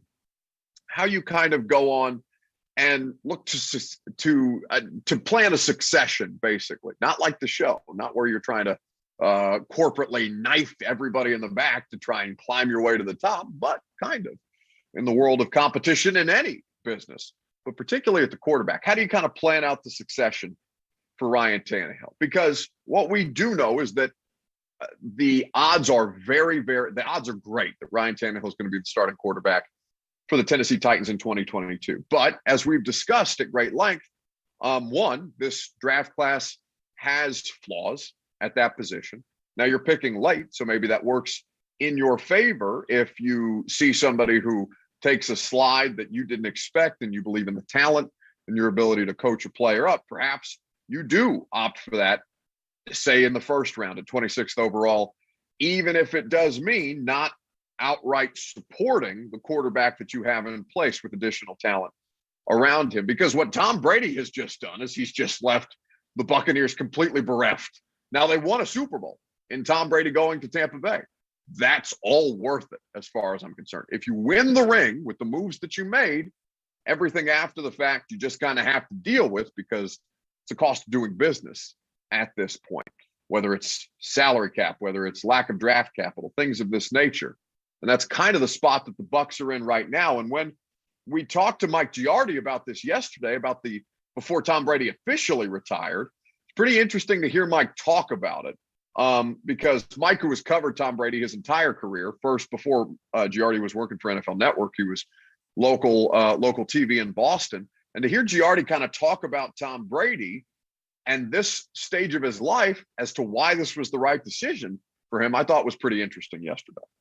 Yeah, I mean, I think the bottom line is somebody let the cat out of the bag too soon. And then there was the immediate spin to walk it back with, non-denial denials. Like, nobody said he's not retiring. They just said the decision hasn't been made yet.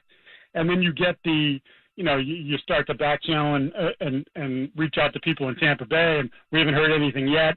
And I think that's really what it comes down to, is that Tom wasn't even in the country. So Tom hasn't made the official decision yet, hasn't informed teammates, coach, general manager, owners, and then this information that's sort of been out there for a couple of weeks now. We've been hearing more and more rumblings about, was Brady going to be playing his last game? Was that his last game against the Rams? And it just, somebody jumped the gun. So I'm sure they're trying to figure out which side, who it was that jumped the gun there. But I mean, I still expect the eventuality is, whether it's this week or a few weeks down the line, that he says, yep, I'm out. It's over. And that ended up being the case this morning on his Instagram account. But now Kyle Trask is the next quarterback. I mean, Ryan Griffin has been the backup quarterback in Tampa Bay for, it seems like, a decade. But Ryan Griffin and Kyle Trask are not the answer at that position. And I'm kind of surveying the field at this point. We went through the list to start the show of the different teams that have legitimate questions at quarterback. We included the Titans for the purposes of this local conversation, even though I think they probably lower down on this list. The Niners, the Packers, now the Buccaneers, the Saints, the Panthers, the Steelers, Broncos, Texans, and Colts all have questionable quarterback situations at best, with the Seahawks, Browns, and Vikings kind of in that mix, even though Russell Wilson is technically under contract and Baker Mayfield looks like he's going to be back as the quarterback of the Cleveland Browns. So I ask you this question, basically. Do you think you have it with all of that information in your hand, right? All of that information in your mind, all of that information at your disposal. Quarterbacks that are retired, quarterbacks that are moving, quarterbacks that aren't good enough that are about to be out of a job around the league for, 13 potentially different NFL franchises, nearly half the league. Does that make you feel better about the Ryan Tannehill situation? Or does that make you feel entrenched in the position that, at some point we just have to pull a Buccaneers, or like the Rams did, and say, to hell with the future. How are we going to right this ship and put ourselves over the top right now? And potentially that would mean a change at the quarterback position through one method or another, whether that be trade, free agency is lacking, all of these different scenarios that are going to be posed. And we're going to certainly talk about it. Does that make you feel better to know that there's potentially 13 other teams, at least 10 other teams, that are basically in quarterback flux? 615-737-1045. You can jump in if you like. Bubba is in Dixon up next on 1045 The Zone. What's up, Bubba? Hey, Buck. Well, I guess I'll change it over, but I will throw in my original, like I called. Tyler Vrabel, left tackle, Boston College, declared. So, he may fall late round, so when you get to start talking about draft picks, hopefully you can include him. What's your thoughts on Vrabel drafting his son? And as far as the quarterback controversy here, what I'm waiting to see is what Russell Wilson does. Because now you got a new coach, and where's the flashy place? That's Las Vegas. So, there could be something. And would you rather have Carr over Tannehill? Man, that's a lot to digest, Bubba. I appreciate the call. I know you've been waiting for a minute, so I'll get to his. Listen, Tyler Vrabel is not going to be the solution for you to replace somebody like Taylor Lewan, right? Tyler, based on my knowledge of him, has played both tackles, but he seems primarily, I'll have to go back through my notes, primarily to spend time on the left. He's not your answer for Taylor Lewan at the right tackle position. I would think if you are going to replace Taylor, I would think you would want to do that with a more physically talented player. And nobody's going to know more about Tyler's ability than Mike would. Now, you cannot discount the emotional element of that, right? There's going to be some part of this that Mike Vrabel looks at and says, yeah, at a certain point, I would love to coach my son. But with all that being said, Carr over Tannehill, I think Carr has more big play ability, but I saw Carr short circuit, maybe not with the turnovers, but I've seen Derek Carr short circuit in moments similar to Ryan Tannehill. I don't think there's much of a difference between those two players other than where they play and what's around them. 615-737-1045 if you want to jump in. We've got Cece, who's in Nashville, who apparently wants to yell at me about something. Hello, Cece. Hello. Cece, you got me? Can you hear me? I can hear you. Can you hear me? I can hear you, but it's not Cece, it's Stacy. So anyway. Stacy. All right. Very good, Lucas. Thank you for all your good words. What do you got, Stacy? You're very good, Lucas. Thank you for all your help today. Hey, listen, okay. It was a bad week. I was almost suicidal there for a while, but obviously 9 days later, it softens a little bit. I think it's great what's going on with the quarterbacks. I want to keep Tannehill, getting some better coaching. But something you said after Kurt's call really got my attention, because defense to me is about culture, talent, system, and then drafting to that system. There's three teams that are perennial playoff teams for the last 20 years plus, and that's Pittsburgh, Baltimore, and New England. There's no reason in the world with this defense, with this culture, with Vrabel, with Schwartz, with Downing, whoever it may be, I think it's Vrabel, that we cannot be that defense that travels year to year to year to year. Our thing is we got to get somebody to help Ryan make better decisions, put him in less trouble spots, i.e. first interception, last interception, tipped ball, those kind of things. So I love Ryan. I think he's can have the ability to do what we need him to do to go all the way. So I'll hang up and listen.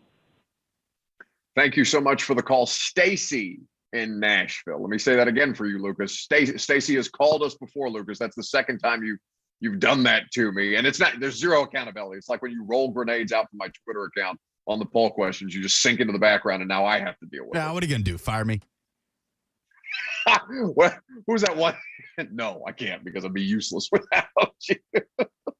And also I have no power in that regard, but no, I wouldn't fire him. I think, he's not wrong. And I don't want him to mistake me by saying that I think that the Titans defense is going to have some kind of drastic drop off. I'm not saying that. I'm just saying what we saw this year was greatness. No, I think we can all agree, Lucas, we would agree as a show that we saw legitimate greatness, if not from the defense in its entirety, from at least that front four, right? Even if you just look at the improvement I mean, it was astonishing. Yeah. Just from sack numbers alone. Nobody would have ever dreamed that type of improvement would be possible from year to year. Yeah, I'm not saying that the variance is going to be as drastic as it was from 2020 to 2021 in a negative direction. I'm just saying that I want people to be realistic about their expectations. You can be a solid defense, but not necessarily a great defense, right? Great in 2021 does not assume that you are going to get even better in 2022. I guess that's my larger point. Forgive me, Stacey, if I mischaracterized that. But we're going to talk about this Tannehill thing coming up next. You're going to hear from Eddie George, who was ambushed by TMZ, I think in Los Angeles. Lucas is very upset about the way that they treated Eddie George, the paparazzi. But you'll hear from Eddie George and why he thinks that the Titans can easily win a Super Bowl with Ryan Tannehill at quarterback. We'll continue this discussion coming up next, live from Mobile, Alabama, the site of the Senior Bowl, where we are broadcasting live courtesy of our friends at Scoreboard Bar and Grill.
Welcome back here on 104.5 The Zone, live from the Senior Bowl in Mobile, Alabama. Shout out to our friends at Scoreboard Bar and Grill who have made this possible. If you're watching the Super Bowl, if you're just looking for a good time, man, you got to go out there. Live music, sports, great food. I can personally attest. Actually, Lucas can probably give a better assessment of the Hiroshima hot chicken that completely incapacitated me for a show. And I brought back to the studio, and I believe you ate it without breaking stride. Well, there were some tough spots there. You got to take a break, reset. Like, I'm not invincible. Like, the Hiroshima chicken at Scoreboard it's extremely hot, but it is fantastic. I could not believe that you did that. But if you want something maybe not quite Hiroshima hot, you can go to Scoreboard Bar and Grill. Their hot chicken is fantastic, as Lucas mentioned. But in the meantime, we're not talking chicken. We're talking quarterbacks, because basically the question that I posed to you is, do you think you really have it so bad with Ryan Tannehill? If you are somebody who is out on Ryan Tannehill after the Titans playoff experience, now 0-2 in his last 2 games, 2-3 total in 5 postseason appearances with the Tennessee Titans. If you are out on the Ryan Tannehill experience, are you comforted by the fact that the rest of the league, basically half of the league at this point, is also questioning the stability of their quarterback position? Eddie George, I think he was in Los Angeles when TMZ absolutely mobbed him. And Eddie is a very recognizable dude, so easy to do so. Eddie George was, I don't want to say attacked, he was paparazzi in LA. And he was asked about Tannehill. Now, Lucas, you are shaking your head in disgust. The last time I've seen you make that face and shake your head that way is when you were recording some kind of stand-up outside of Nissan Stadium and pedal taverns were drifting by, and you seemed just completely disgusted. In fact, I think it's pinned to the top of Lucas's profile. Why are you so upset about this clip that we're about to play for people of Eddie George on TMZ? I know we're all like quote unquote media vultures, but the TMZ thing of like mobbing someone on the street and just lobbing questions at them one after the other when they clearly are so uncomfortable and just want to be anywhere but in that spot, but don't want to look like a jerk in front of the world and in front of TMZ, because then the headline is Eddie George snubs. You know what I mean? I hate it. I hate it. It's the worst. I mean, if least Eddie George snubs them, they're just going to write another. If Eddie George snubs them, they're just going to write another story about Kanye West telling everybody that Pete Davidson has AIDS, which is another thing that I don't know. It's my least favorite manner of journalism is the way they mob, uncomfortable celebrities on the street and just throw personal questions at them. If that ever happens to me, I'll know that I've made it. All right, so set this clip up for people, because there's a larger conversation around this clip. Are you playing just the clip about Tannehill? You're playing the full exchange with Eddie George and TMZ. Well, the Tannehill part's really on the front end, so we'll keep it there. But Eddie walking, as you said, maybe the streets of L.A., clearly uncomfortable. He's got a mask on as somebody comes up to him and is tossing questions at him. But my favorite part of this whole thing is the very key inaccuracy very early on in one of the first questions. So let me know if you can catch it. Okay. This was Eddie George with TMZ. Right now, you're a legendary Titan, Houston Oiler, all-time leading rusher for the Titans. Can they win with Tannehill? After seeing Jackson Mahomes and Josh Allen, do they need an elite quarterback like that, or is Tannehill the guy? Well, I mean, he can be the guy. I mean, it's just one of those days for Tannehill that's unfortunate. The turnover certainly didn't help. They had a great year in spite of it. They get healthy next year with Derrick Henry and they have Tannehill coming in. I think they can be all right with him. You still believe in Tannehill? I do. So you don't think you should explore an Aaron Rodgers? Aaron Rodgers is a free agent. I mean, you can explore it, but would you bring in, A-Rod? I mean, that's not my call. I'm really good friends with Ryan Tannehill. I know that that's a tough situation, but you gotta weigh all your options in that. I mean, that's something that the organization has to seriously look at if they want to move forward in terms of being a championship team. Can they work? So that is Eddie George being accosted by TMZ. Now, is it Jackson Mahomes or Patrick Mahomes? Right, Kansas City Chiefs? The great duel between Josh Allen and Jackson Mahomes in the AFC divisional round.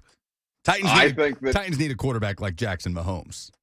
I think that Jackson Mahomes would give them an inherent advantage, to be honest with you, because they would because people would be so physically disgusted by Jackson Mahomes TikTok dancing on the on the on-field tribute to Sean Taylor at the Washington football team. God. Of course, that's right. I think people would be so physically repulsed by Jackson Mahomes that he would never get sacked, or he would be the most sacked quarterback in all of football because people hate that guy. The worst part about it is in between every question, like Eddie's clearly taking a step, like, okay, all right, I'm leaving now. And then they throw another one at him, and he's like, okay. And you can see behind him the countdown on the crosswalk, the seconds ticking down. Yeah. He's passing up his opportunity to cross the street because with like 6 seconds left, he's like, I'm going to cross now. Like, oh, well, you don't think they should get Aaron Rodgers? Come on, Eddie. Why do you think most people in Hollywood just pick up the camera and like punt it from the TMZ man. people? Because Eddie is just he's a different kind of graceful.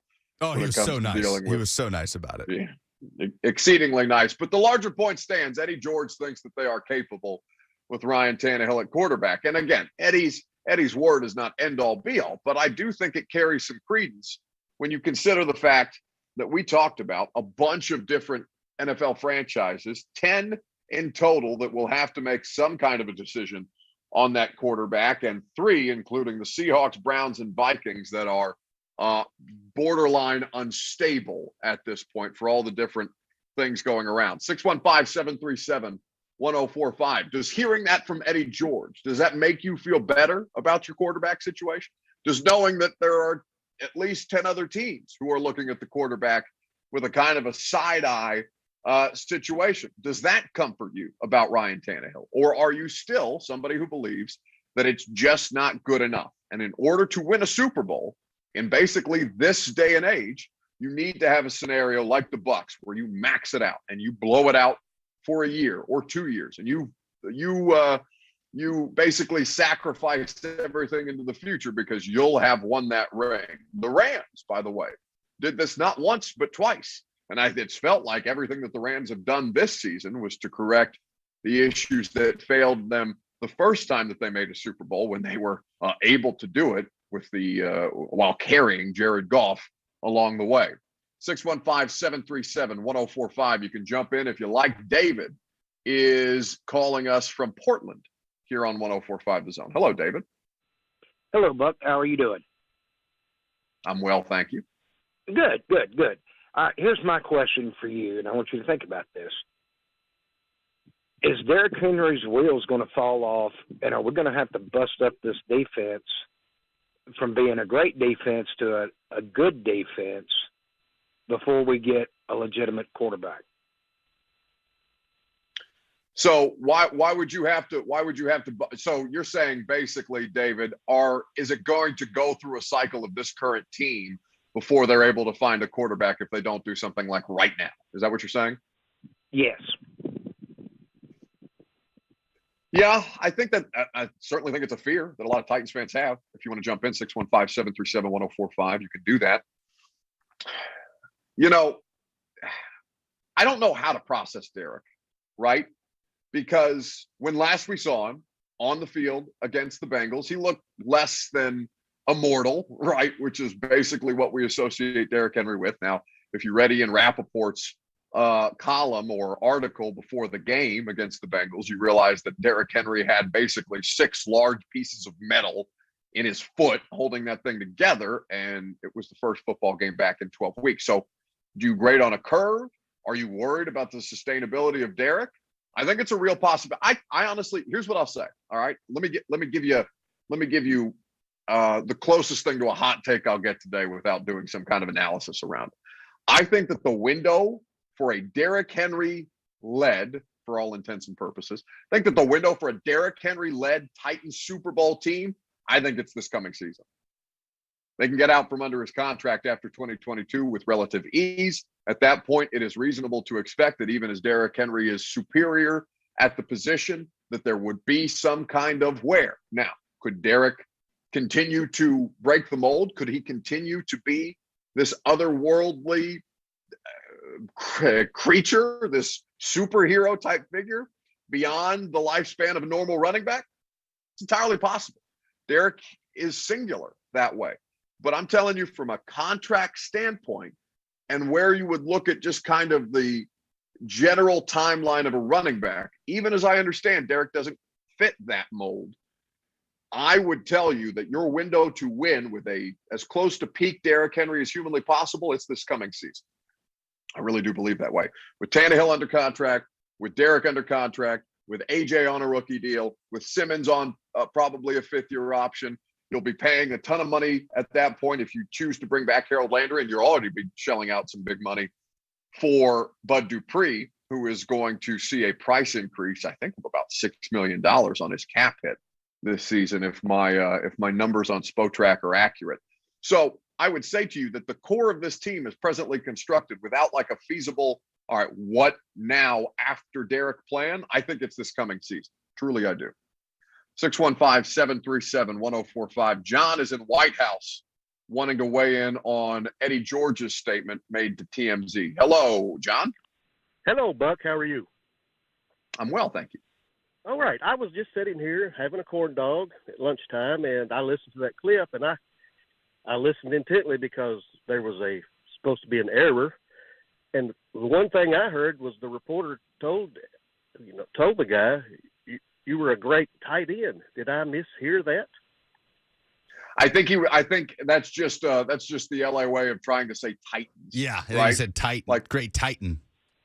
I think he slurred it a little bit. No, the error was that he said Jackson Mahomes over Patrick Mahomes. I didn't even hear the Jackson.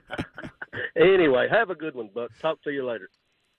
I love that people are just keyed in on the clues. Like, what's the error? Listen and find out. I mean, why? We told him. That's exactly what you told him. I know. I love that. Thank you, John, for playing along. He did acknowledge all-time leading rusher for the Titans, but it does not take away the stupidity of saying Jackson Mahomes instead of Pat.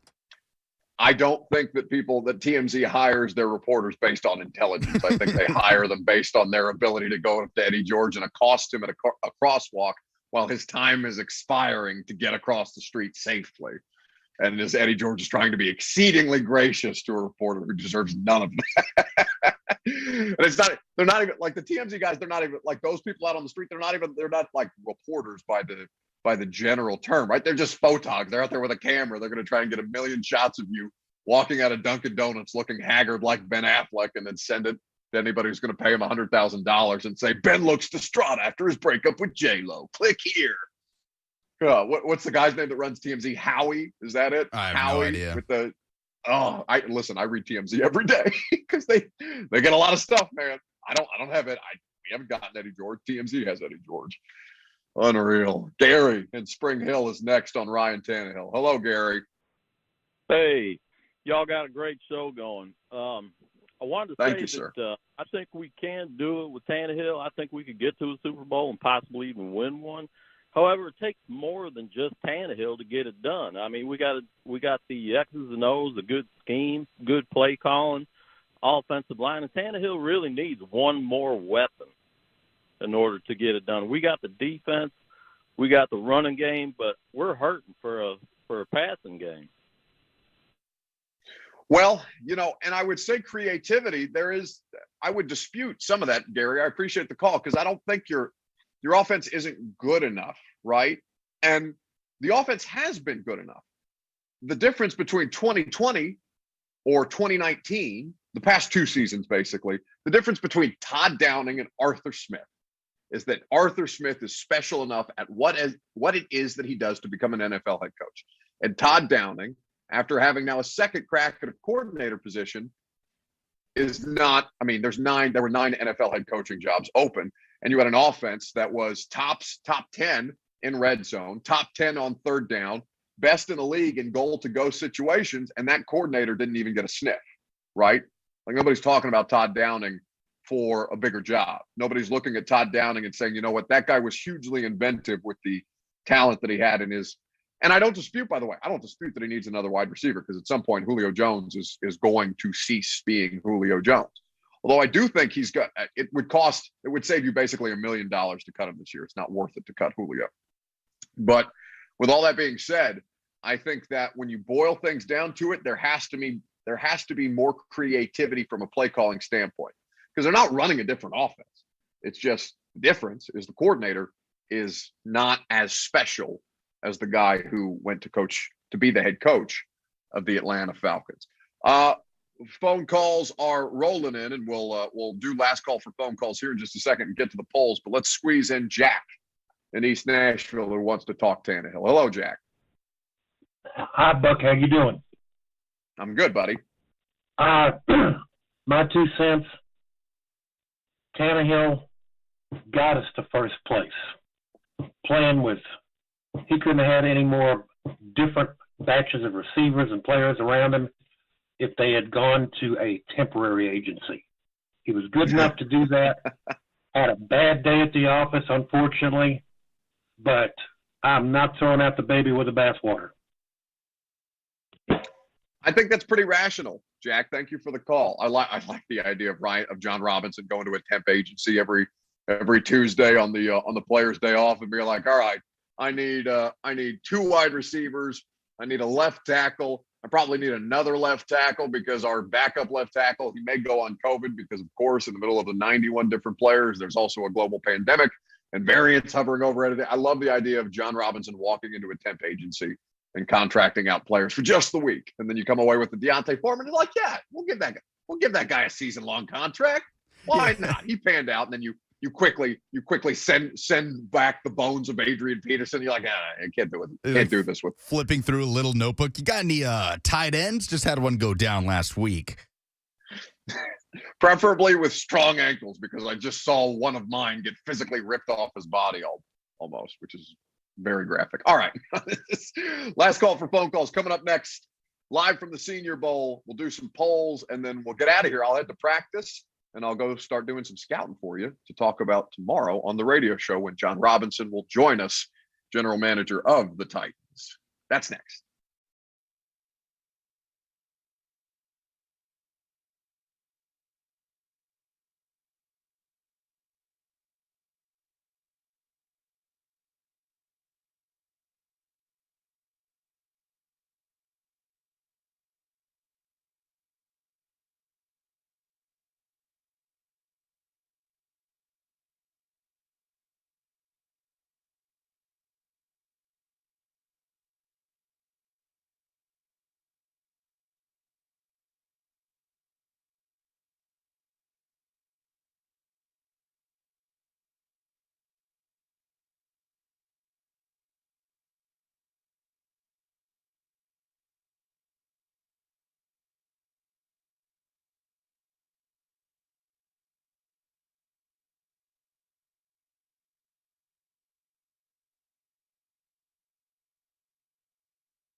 Final segment on this Tuesday from the Senior Bowl. Many thanks to Scoreboard Bar and Grill who make our coverage down here possible. I'm getting ready to head out to the practices myself and do a little scouting that I can bring back for you tomorrow. Some really good information on specifically the quarterbacks, and we'll focus in on the offensive side of the ball tomorrow, given that that's where the majority of the things or where the majority of the questions are at this point. By the way, don't forget that we've got a jam-packed loaded show tomorrow, not just Titans general manager John Robinson, who will join us at 12:20. Jimmy Wyatt of TennesseeTitans.com. He's down here with me.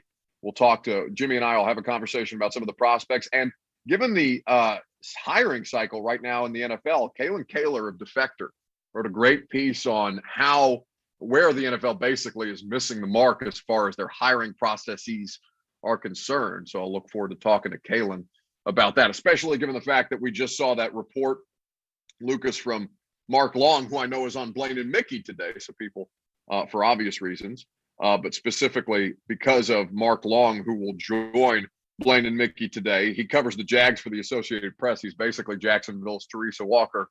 Rumor at the Senior Bowl, Jags GM Trent Baalke was looking, maybe even tampering, to hire someone to take on an assistant GM role to handle day-to-day operations, which would allow Baalke, wait for it, to be more hands-on with players on the field. What a bleep show. Before we go to the polls, Lucas, you are vigorously arguing with that cello guy in the comments on YouTube about an error that he believes you to have made. Yes, he's dying on the hill of the TMZ reporter saying that when he said Jackson Mahomes, as I pointed out, that he incorrectly called him Jackson Mahomes and not Pat Mahomes, that cello guy is saying that he was listing AFC quarterbacks, so Jackson, comma, as in Lamar Jackson, Mahomes, comma, and Josh Allen. But I refute this claim and still believe that he incorrectly called Pat Mahomes Jackson Mahomes, of course, the name of his younger brother. Do you refute it or do you rebuke it? And let me give you an opportunity. In the name of Jesus. Thank you very much, Caleb Farley. Let's hear the clip. Right now, you're a legendary Titan, Houston Oiler, all-time leading rusher for the Titans. Can they win with Tannehill? Do they? After seeing Jackson Mahomes and Josh Allen, do they? All right. After seeing Jackson Mahomes, and Josh Allen. I don't know. It's that pause where he says after seeing Jackson, and then he kind of pauses, Jackson Mahomes and Josh Allen, obviously referencing the fantastic AFC divisional round game between Allen and Mahomes. Yes, he is referring to Pat Mahomes as Jackson Mahomes. All right, Danny and Gallatin, do Lucas and I have it right, or are we wrong? We botched this whole Danny and Gallatin's just dropped. All right, never mind. Do the polls. I don't know who you are, but I know what it's time for. A poll update on the Buck Reising Show. Here's a young man with a very particular set of skills. With the final numbers, here's Buck Reising Show correspondent and producer, Lucas Panzica. Who are the winners of the football weekend? David says the city of Cincinnati. My winner of the football weekend was Jeff Darlington, and then by association, Adam Schefter, because they nailed the Brady report. And turns out 3 days later, made him sweat it out a little bit. 3 days later, Tom Brady has officially retired from the NFL. Chris says everyone who watched the last 2 weekends is a winner, which is true. I mean, the last, 5 games of the NFL playoffs after a tough wild card start have been amazing. That's why I told everybody, shut the hell up if you're complaining to me about how bad the super, quote-unquote, super wild card weekend was, because we all watched it and we all know that the football was going to get better, and we're not going to ever watch less football. Who are the losers of the football weekend? Speaking of Jackson Mahomes, James says Jackson Mahomes. Thank the football gods. Yeah, I go back and forth on this because he's 21 years old, and there's a part of me that doesn't want to just bury a 21-year-old kid the way that the internet seems to be so comfortable doing publicly, but also the behavior in the Kansas City bar where they just roasted him unapologetically because he was behaving like somebody who was entitled to his brother's fame just because they share the same last name. That has made me feel a little better about making fun of how ridiculous Jackson Mahomes is. Which NFL team has the most interesting quarterback decision this offseason? Mahogany says it's the Packers and the Colts. Cousin Brian says the Titans. That's who. Come on, be better than this, which I just don't think is true at all. Who is telling me be better than this? Cousin Brian, because he says the Titans have the most interesting QB decision this offseason, which just isn't true. I mean, it's a matter of opinion, but it's just not true.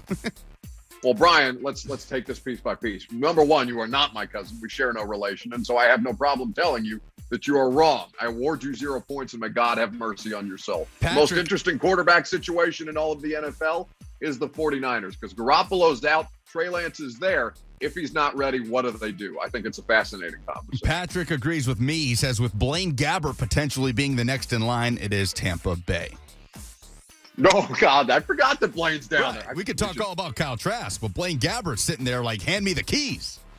I should text Blaine and see if he'll come on the show, and I think that'd be great. Blaine's a gem. What is Tom Brady going to do next? Chill in Brazil with Giselle, which, of course, would be my option. 68% vote in favor of that. 22% say pull a Brett Favre and unretire. 10% say broadcasting. You mean, and by Giselle, of course, you mean Megan, your loving and loyal girlfriend. Well, yes, I was mostly talking about chilling in my homeland of Brazil. Yeah. No, that came off super lecherous. It did. Continue on. Lebowski says, I don't see quarterback the Titans listed here. What the hell, Buck? Well, if not quarterback, he's going to be the quality control coach. He's going to be the Jim Schwartz of the offense. He's going to be the next offensive coordinator because fire Todd Downing, or at least that's what my mentions say. What should the Titans' priority be in the NFL draft? 34% say tight end, 23% say offensive line, 23% say wide receiver, 20% say quarterback. Tight end or wide receiver. I think it's a push either way. You got to get that guy. You got to get Tannehill more reliable tight end options that you can do more with. Jonnu wasn't great, but he was better than what they had, and I think that's where they are severely lacking. Those are the polls? Those are the polls. All right, very good. That's going to do it for us today. I'm off to the Senior Bowl. Check out the podcast. Great conversation today. And if you don't hang out with us live tomorrow when John Robinson will join us at 12:20, make sure you get the podcast and you can hear that interview as well. See y'all tomorrow.